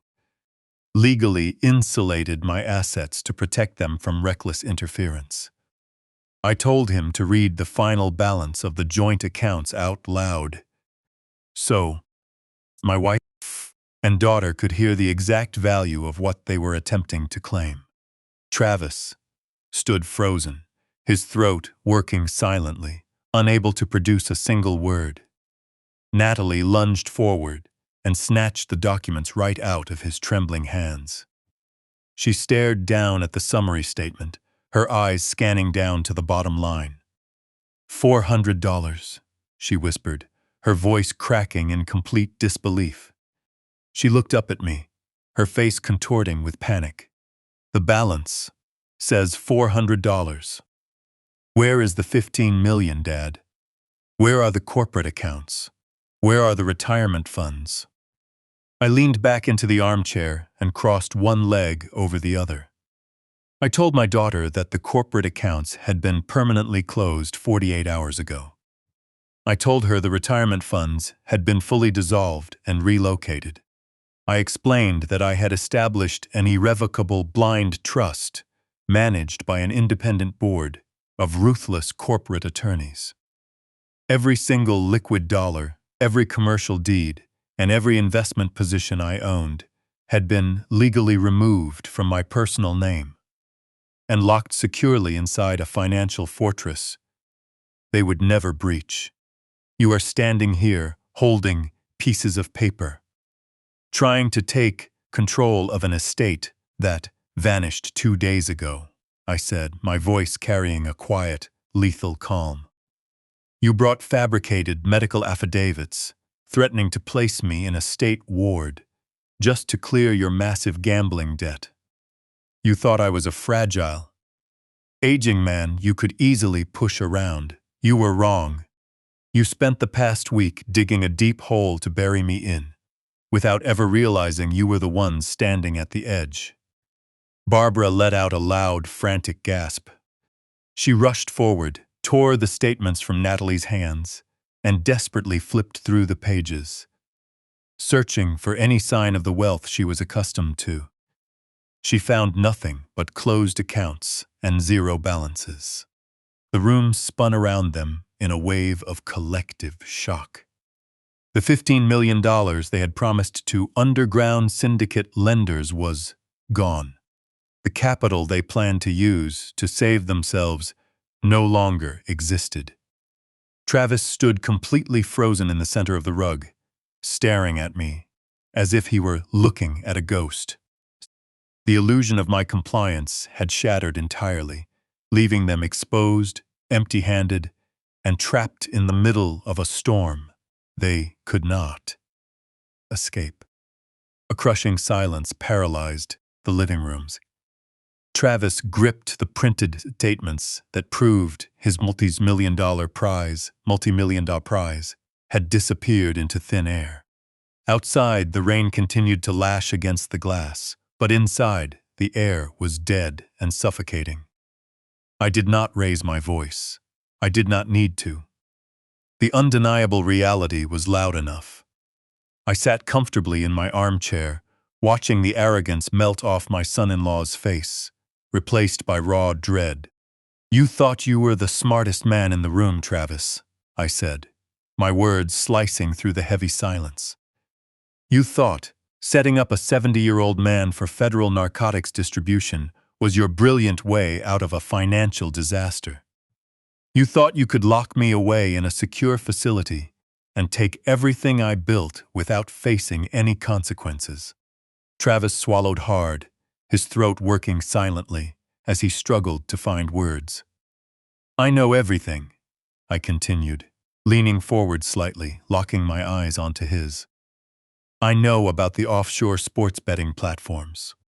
I know about the escalating losses over the last 5 years.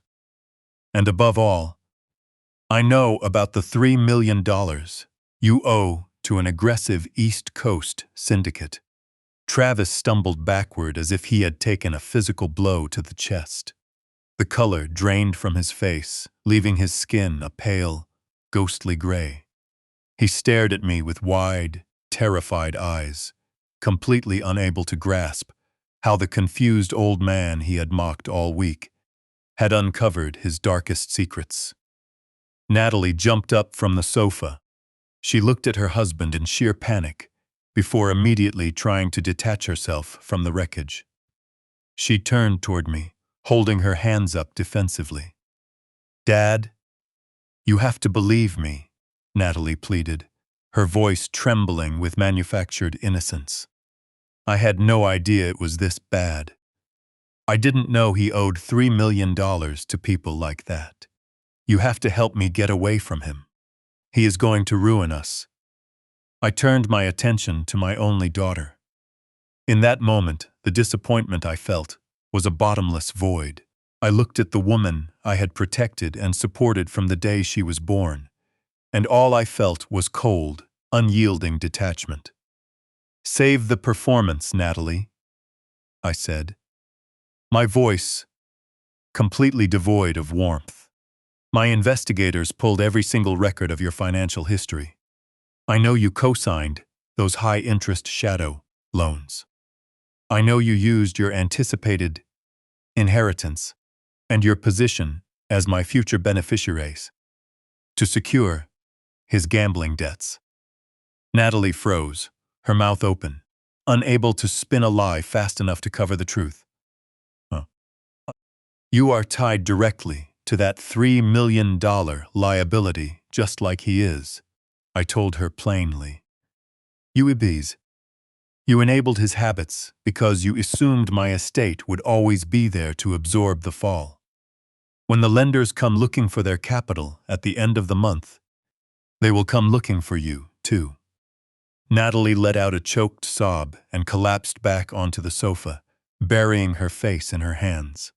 The reality of her situation came crashing down around her. They had not only lost the inheritance, they were facing aggressive demands from underground lenders with absolutely no financial shield left to protect them. Barbara, who had been standing quietly by the window, suddenly stepped forward. Her face was flushed red, with a mixture of panic and undisguised resentment. She looked at her crying daughter, then glared at me with sharp venom. Realizing the ship was sinking fast, she decided it was time to deploy her own exit strategy. "You might have hidden your assets, Ronald," Barbara spat, her voice dripping with bitterness. "You might have outmaneuvered Travis and ruined Natalie, but you are not the only one in this house who planned ahead. I am not going down with this family." She walked over to Natalie, placed a hand on her shoulder, and looked down at me with supreme arrogance. "Don't worry, sweetheart," Barbara said to our daughter. "We don't need his money. I have my own private reserves. I have secured enough liquidity to get us out of the country tonight. We will buy our plane tickets, leave Travis here to deal with his lenders on his own, and we will be perfectly fine." I looked at my wife of 40 years. She did not hesitate for a second to abandon her son-in-law to dangerous creditors and flee the country. The sheer calculation of her survival instinct was remarkable, but unfortunately for her, my legal counsel was far more thorough. A slow, humorless chuckle escaped my lips, echoing softly off the high ceiling. Barbara stopped comforting Natalie and looked at me, her confidence wavering. "Your private reserves?" I asked quietly, tilting my head. "Are you referring to the $10,000 a week you systematically siphoned from our joint accounts over the last 2 years? The structured deposits you moved through 3 shell corporations to avoid triggering federal reporting thresholds?" Barbara's eyes went wide with shock. Her hand dropped from Natalie's shoulder. "I know all about your offshore holdings in the Cayman Islands, Barbara," I said, delivering each word with surgical precision. "I know about the $1 million you took from me, while smiling to my face and cooking my breakfast." Barbara swallowed with difficulty, trying desperately to hold onto her composure. "Even if you know, it doesn't matter, Ronald," she pushed back, her voice shaking despite her efforts. "That capital is registered under an offshore entity. It is completely untouchable. You cannot reach it." I shook my head slowly, offering a look of pure, devastating pity. "You are entirely right, Barbara. I cannot reach it," I agreed. "However, Elliot is an exceptionally thorough corporate attorney. 3 days ago, when my investigators uncovered your tropical accounts, Elliot compiled a complete dossier of your unauthorized capital transfers. He didn't file it with a probate judge. He sent it straight to the Criminal Investigation Division of the Internal Revenue Service. Barbara let out a sharp, breathless gasp and took a step back. Federal authorities take a very dim view of large-scale offshore tax evasion and structured embezzlement, I explained, driving the point home. The IRS contacted international financial regulators yesterday morning. Your accounts in the Cayman Islands have been permanently frozen, Barbara. Every single dollar you moved has been locked down by federal authorities. That money is gone. No, Barbara whispered, raising her hands to her head in absolute panic. No, that's impossible. You are lying. I am not lying, I assured her, my voice final and absolute. The funds are gone. You cannot use them for travel. You cannot use them to run, and by Monday morning, you will be facing severe federal indictments for tax fraud and financial misconduct. Barbara stumbled backward until her spine hit the cold glass of the bay window. Her legs gave out completely, and she slid down the glass, collapsing onto the hardwood floor in a heap of designer clothing and shattered expectations. I sat in my armchair and took in the room. The exposure was absolute. I had systematically dismantled every layer of their plans. They were completely broke, facing millions in syndicate liabilities and looming federal charges. Every safety net, every backup plan, and every hidden reserve they thought they had secured was gone.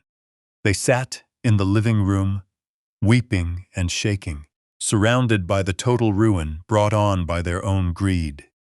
But I was not finished yet. I still had one final document in my jacket pocket, and it was time to show them who actually held the rights to the ground they were sitting on. The reality of their financial collapse hung heavy in the air. I watched the last trace of rational thought leave my son-in-law.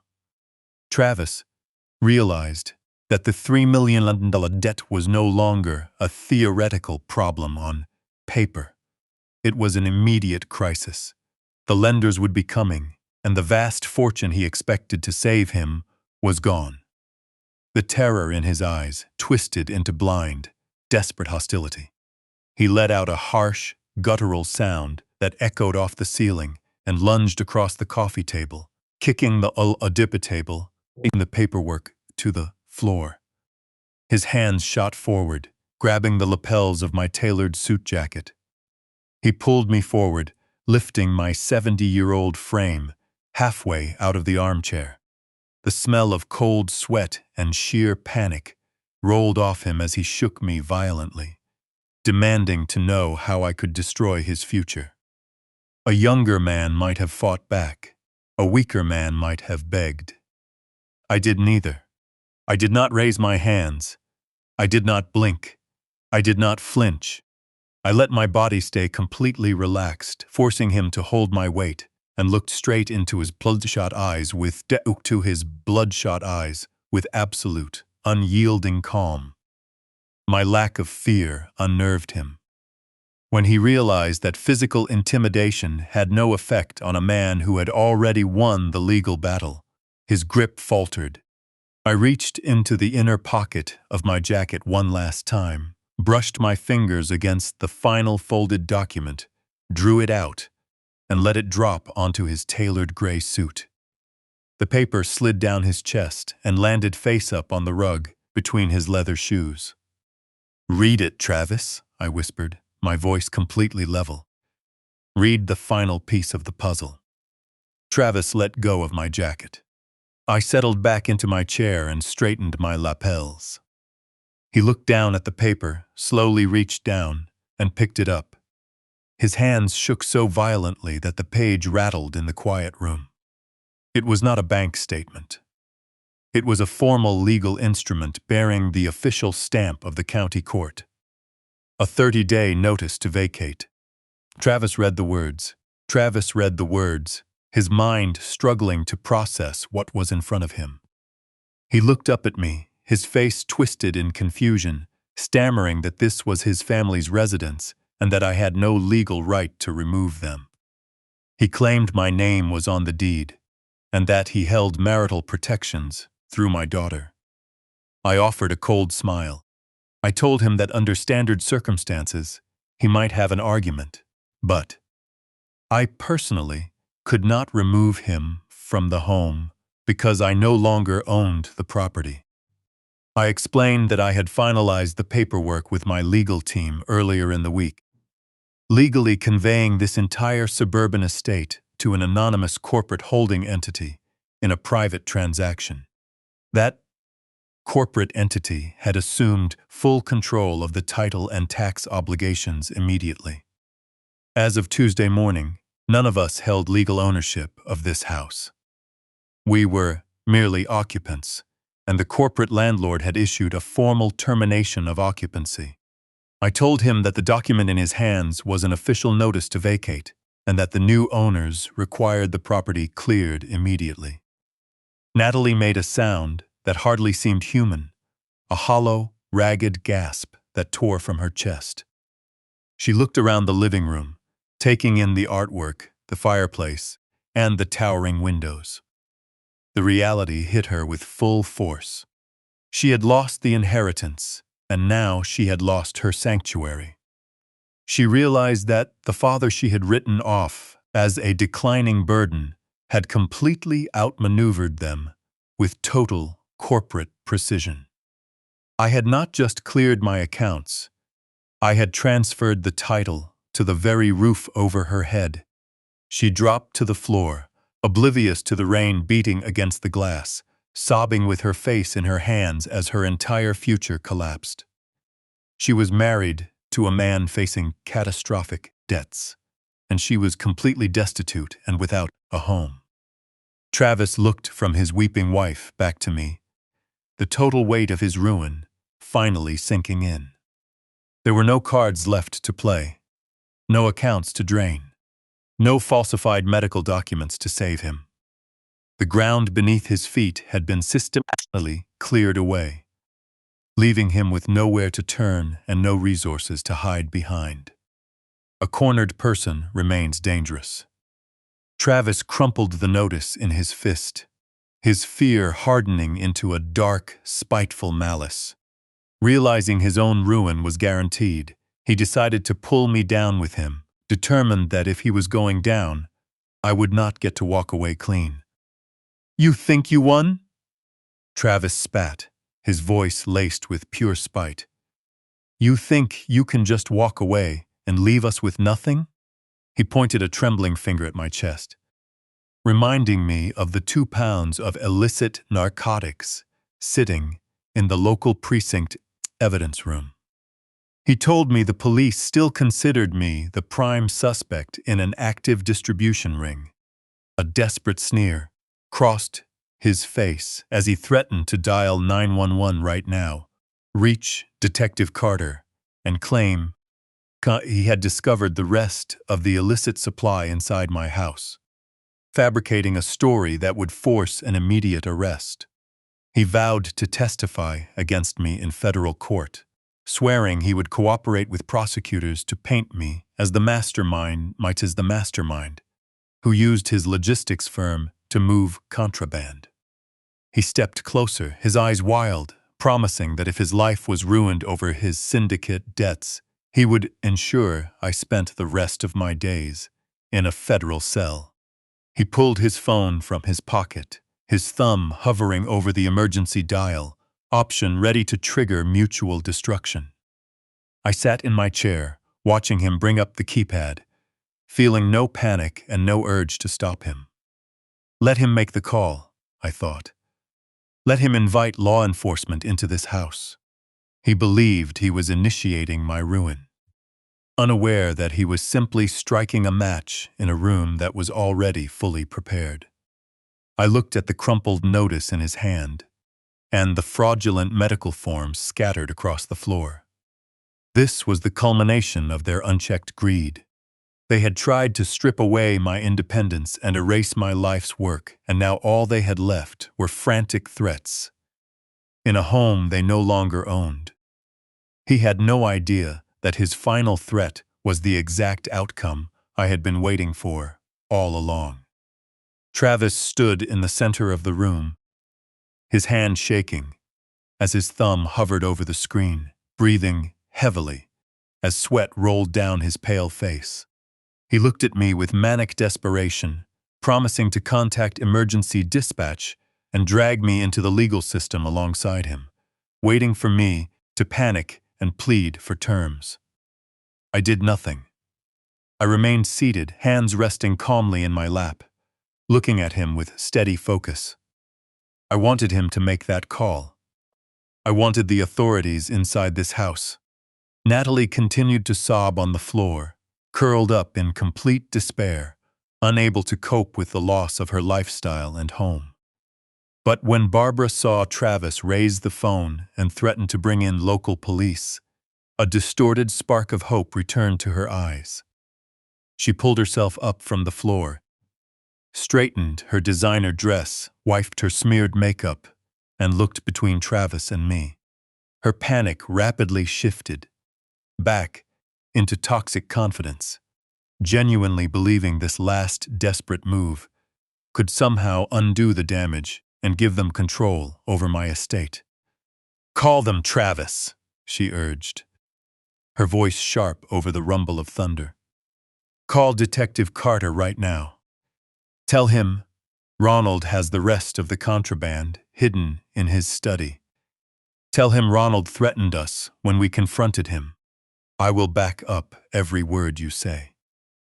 We will tell them his cognitive decline has made him dangerous and unstable.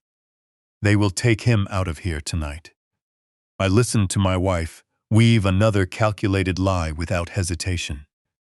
Standing in the ruins of her life, without money or property, her immediate instinct was still to destroy the man she had been married to for 40 years. Travis nodded slowly, his confidence returning, and lowered his thumb toward the screen to place the call. He never got the chance. A sudden, blinding flash cut through the heavy storm outside. The massive bay windows were instantly flooded with a rapid strobe of intense red and blue emergency lights, washing over the walls and lighting up the stunned faces of my family. At that exact second, a deep mechanical roar rolled across the floorboards.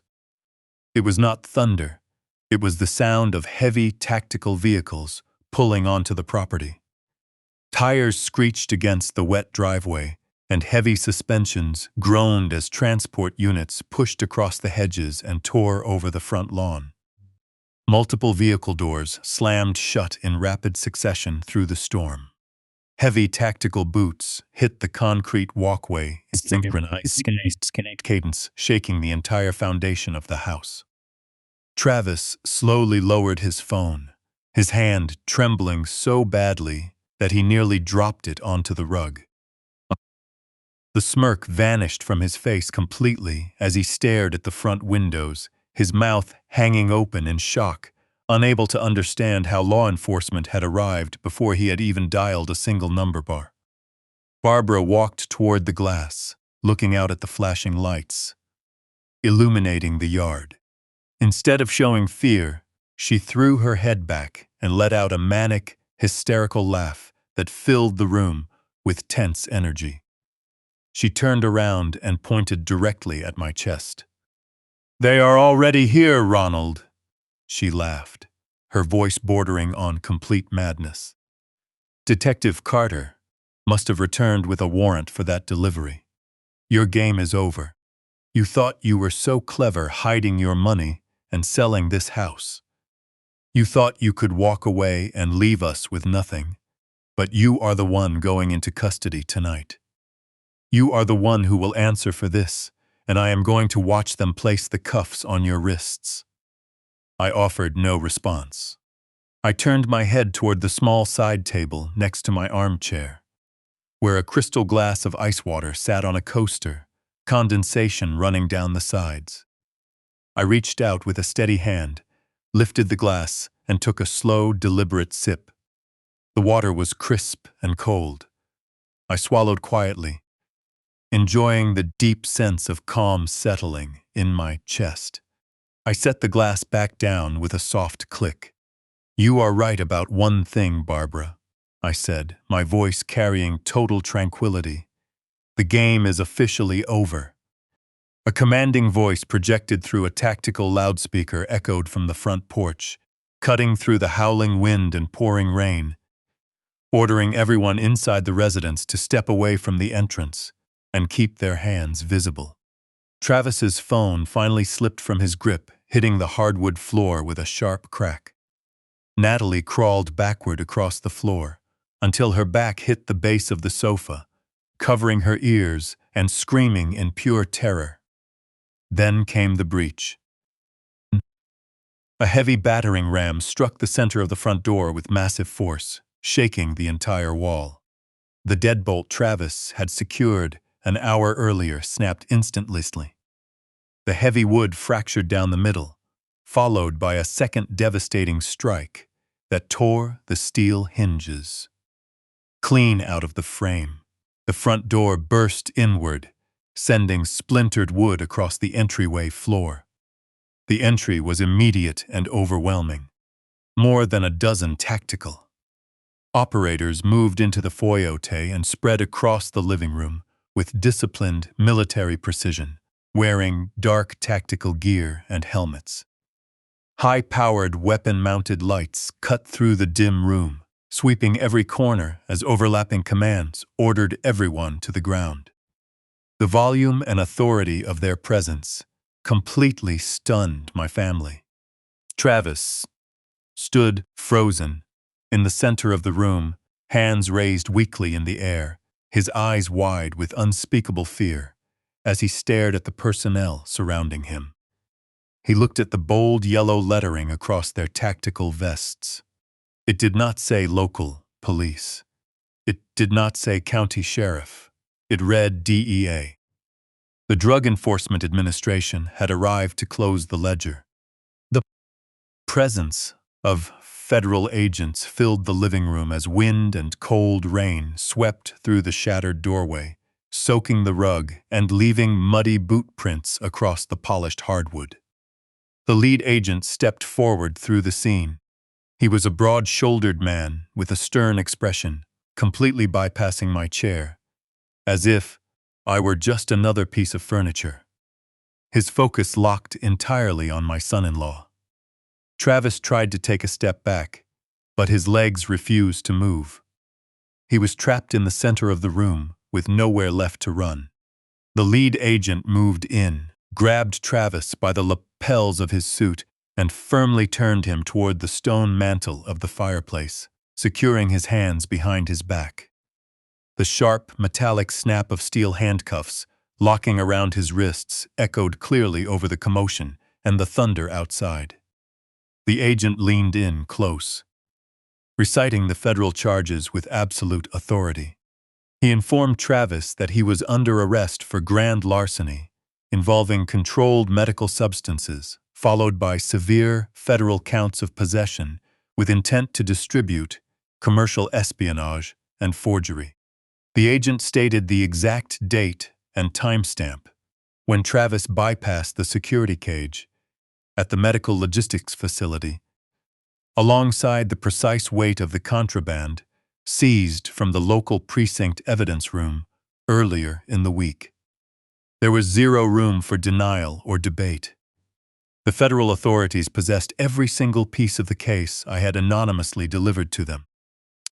Travis struggled against the stone mantel, trying to look back, his corporate persona completely dissolved into panic. He was no longer the smug individual demanding signatures on fraudulent documents. He was a terrified suspect facing decades in federal custody. He fixed his wild eyes on my daughter, who remained curled on the floor by the sofa, screaming her name and begging for help. He pleaded with Natalie to call their corporate defense attorneys immediately and arrange an emergency bail hearing before the weekend began. Natalie did not move an inch. She remained frozen on the wet floor, staring at her husband with blank terror. She heard his desperate calls for legal counsel, but her mind was completely overwhelmed by the financial reality I had laid out moments earlier. She could not afford high-priced defense counsel. She could not post bail. She could not post EBIL. She did not have a single dollar to her name. Her father had cleared the accounts and severed the estate. The vast capital required to defend her husband against federal distribution charges simply did not exist. She was entirely destitute, with aggressive underground lenders still waiting to collect on a $3 million debt. She slowly buried her head in her knees, weeping in complete and total defeat. As the agents secured Travis and established control of the living room, my wife decided to make one final, desperate move. Barbara had watched her daughter collapse into total ruin and seen her son-in-law placed in federal custody.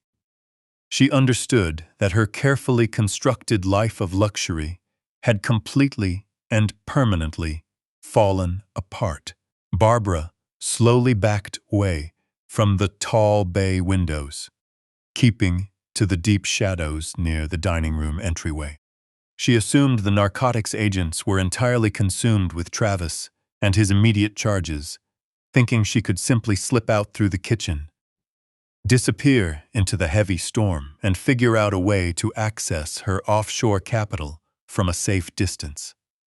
She took 2 quiet, careful steps toward the darkened hall. She never even reached the threshold. A tall agent stepped directly out of the shadows, completely blocking her path to freedom. The lettering on his tactical vest was not from the narcotics task force. He wore a dark coat bearing the bold yellow insignia of the Internal Revenue Service Criminal Investigation Division. He reached out, took a firm hold of Barbara's arm, and brought her quiet exit to a complete stop. He informed her that she was not going anywhere tonight, notifying her that federal authorities had just placed a permanent legal freeze on her offshore holdings in the Cayman Islands. He recited the foreign account numbers and the exact sum she had concealed overseas. Barbara let out a sharp, breathless gasp of pure terror. She tried to pull her arm back, but the investigator maintained a secure hold she could not break. He stated that she was the subject of an active criminal investigation for large-scale tax evasion, wire fraud, and systematic corporate embezzlement, warning her that attempting to leave the premises would result in immediate physical custody for obstruction of justice. My wife stood frozen in the hallway, her face completely pale, her mouth opening and closing in soundless panic. The offshore reserve she had spent 2 years building was gone. She was caught in the wreckage of her own calculation, staring directly at the federal agents, preparing to dismantle her entire future. I sat comfortably in my leather armchair and took another, slow, deliberate sip of my ice water, watching the scene unfold with a deep, settling sense of closure. I watched the heavy boots of the enforcement team tread over the fraudulent medical affidavits and power of attorney documents Travis had dropped onto the rug. Those clean white pages, designed to strip away my independence and place me in a state ward, were now just crushed remnants on the floor. They had spent an entire week setting a trap to push me aside, smiling to my face while finalizing their arrangements. Now, they were the ones answering for their actions. I looked at my daughter weeping on the floor, my son-in-law in restraints, and the sheer dread on the face of the woman I had been married to for 40 years. They had allowed unchecked greed to cloud their judgment, mistaking patience and generosity for vulnerability. The quiet legal strategy I set in motion 48 hours ago had executed with complete precision, leaving no room for escape. The living room was filled with the urgent motion of federal agents and the flashing glow of emergency lights. The lead agent gave Travis no room to negotiate or construct another story. He and another officer took hold of my son-in-law and pulled him away from the stone fireplace. Travis struggled against their grip, but his tailored suit and expensive shoes offered no leverage against trained federal personnel. They escorted him toward the broken front entrance, his watch catching against the shattered doorframe. Travis twisted his neck back toward the living room, desperately trying to ground himself in a reality. Slipping out of his reach. His face was soaked with cold sweat, his hair matted against his forehead. He shouted Natalie's name one last time, his voice cracking into a high, desperate plead over the thunder. He begged her to find capital, to call anyone in their professional circle who could secure his release. Failing to understand that the resources were completely gone and that their associates would distance themselves. The second his booking photo hit the evening news. The agents guided him out into the storm and down the wet concrete walkway. I watched his gray suit vanish into the heavy rain. He was no longer a polished corporate manager with an assured future. He was a federal defendant who had lost his standing, his freedom, and his lifestyle. With Travis removed from the residence, the investigative focus turned directly to my wife and daughter. Barbara remained held against the wallpaper by the stern IRS investigator, the sudden removal of her son-in-law finally shattering her last shred of composure. Her chest heaved beneath her silk blouse as she began to hyperventilate, gasping for air as if the room had run out of oxygen. Her blonde hair clung to her forehead, her dress wrinkled from collapsing against the window. She looked past the agent's shoulder, fixing wide, frantic eyes on me. The spiteful tone and arrogant laughter from moments earlier were entirely gone, replaced instantly by the familiar role of the helpless spouse she had used for decades. She called out my name with a ragged, desperate sob that echoed through the room.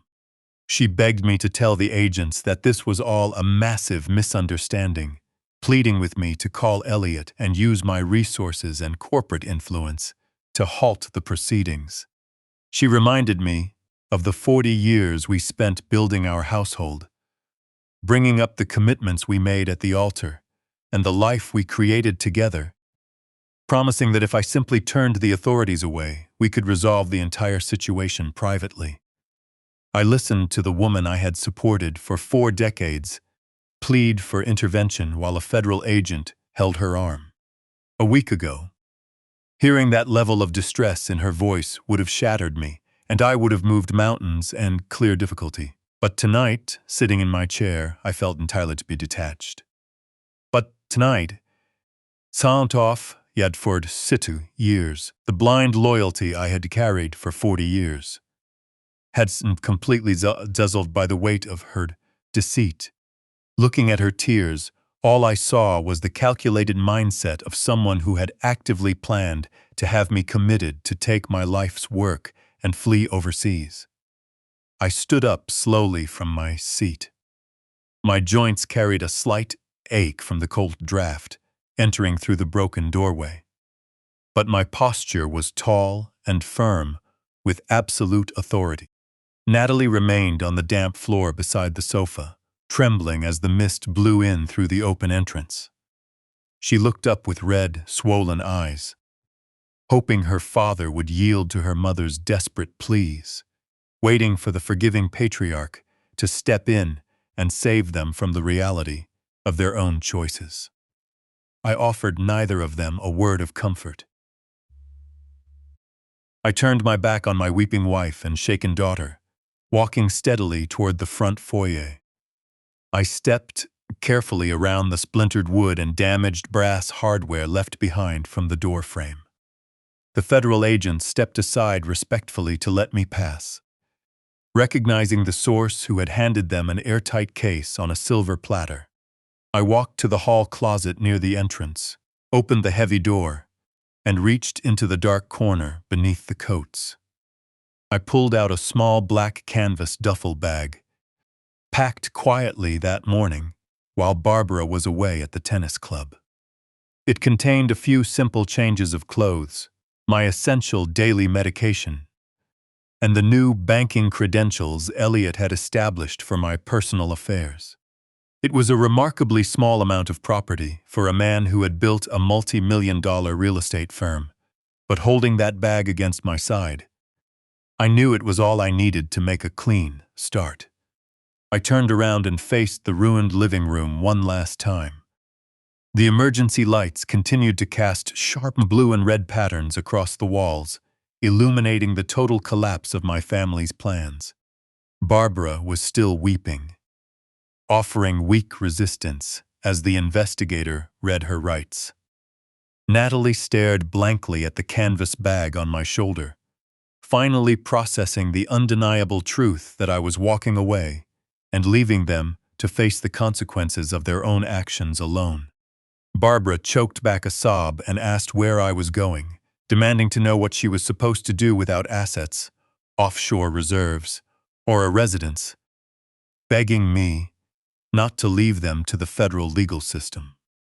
I looked at the two women who had plotted to erase my independence and claim my estate, feeling a deep, solid calm settle through my entire frame. I told them to go find employment, suggesting they look for hourly shifts at the diner down the road. I adjusted the strap on my shoulder and met my wife's frantic eyes. I told her that real family does not place contraband inside a Father's Day package. I did not wait for a response.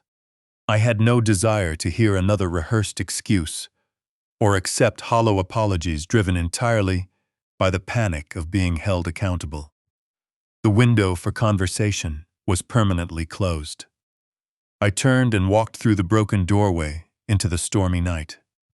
The cold rain met my face, washing away the suffocating atmosphere of the house I had once called home. I walked down the concrete steps, moving past the tactical personnel and the patrol units staged across the lawn. None of the officers stopped me or asked questions. They cleared a path, allowing me to walk away from the situation I had decisively brought to an end. I did not look back once. I did not glance at the bay windows or the landscaped grounds I had maintained for decades. I left them in the center of that living room to face the legal system on their own.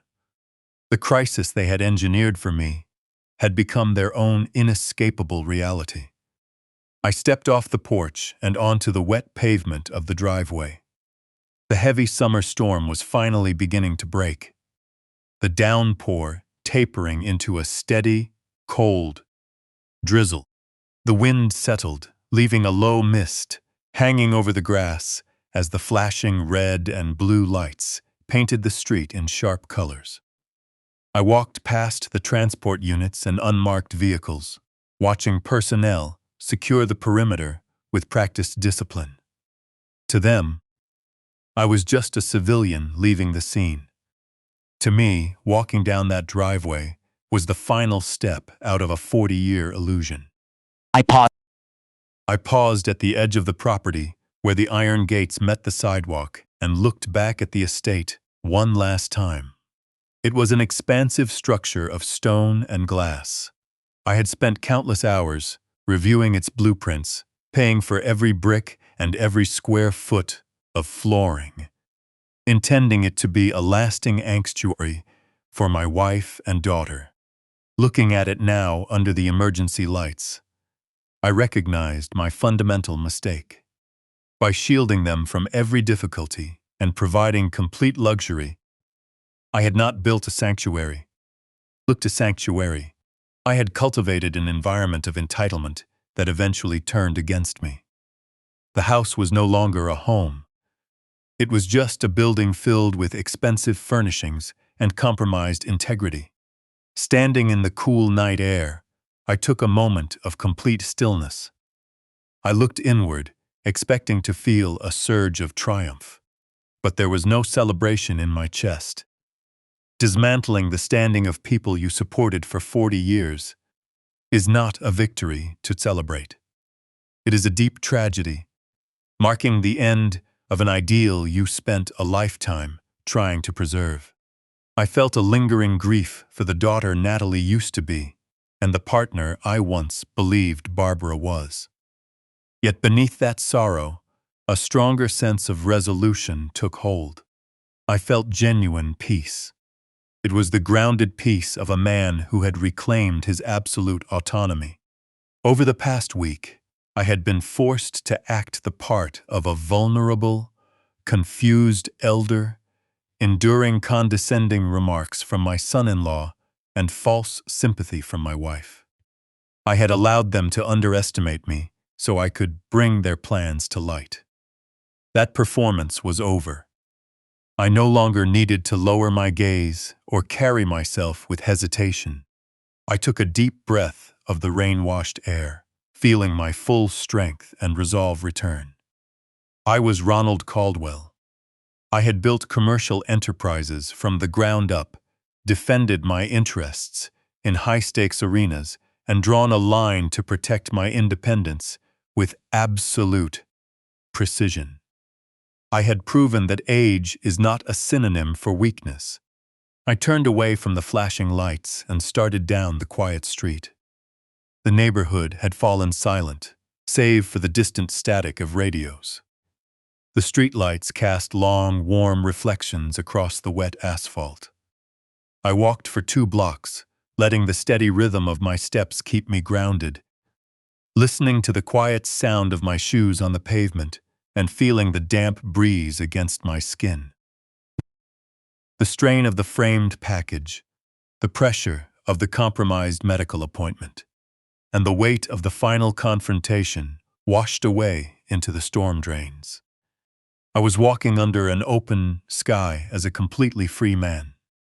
At the end of the second block, a black Lincoln sedan sat idling quietly under the canopy of a large oak tree, its headlights off while the interior glowed faintly. I walked to the rear door and opened it. Elliot was sitting in the back, wearing his charcoal trench coat, a tablet resting on his lap. He looked up from the screen as I slid into the leather seat beside him and pulled the heavy door shut. The thick glass sealed out the ambient sound of the street, enclosing us in complete quiet. Elliot did not ask how the confrontation went. He did not ask if they pleaded for help or if the authorities took Travis into custody. He already knew the operational outcome. He simply looked at the canvas bag resting on my knees and gave me a slow, acknowledging nod. He tapped on the glass partition, separating us from the driver. The sedan shifted into gear and pulled away from the curb, leaving the suburban neighborhood behind. I leaned my head back against the leather headrest and closed my eyes as the sirens, the shouting, and the betrayal faded into the distance. The storm had passed, clearing away decades of calculated deception, and while my former life lay in ruins, I had preserved the only things that truly mattered: my independence, my dignity, and my peace of mind. I knew the coming days would bring complex legal proceedings and public filings. Travis would face a federal magistrate for the misappropriated inventory, and Barbara would have to answer to the IRS for large-scale tax evasion. Natalie would have to navigate the real world on her own, without an estate to absorb her missteps. They would each carry the weight of their own choices, but that was their burden to bear. I had done what was necessary, surgically removing a toxic dynamic before it consumed me. The legal process was complete. The boundaries were permanently established, and my life was firmly back under my own control. Through this entire ordeal, I took away a demanding but essential truth. Family is not defined merely by shared blood or decades on a marriage certificate. It is defined by mutual respect, integrity, and genuine loyalty. When you insulate people from the consequences of their actions, you are not protecting them. You are enabling destructive behavior. You must never allow your generosity to be turned into a tool against your own survival. Walking away from individuals who compromise your well-being, even when they are your own family, is not an act of cruelty. It is the ultimate act of self-respect.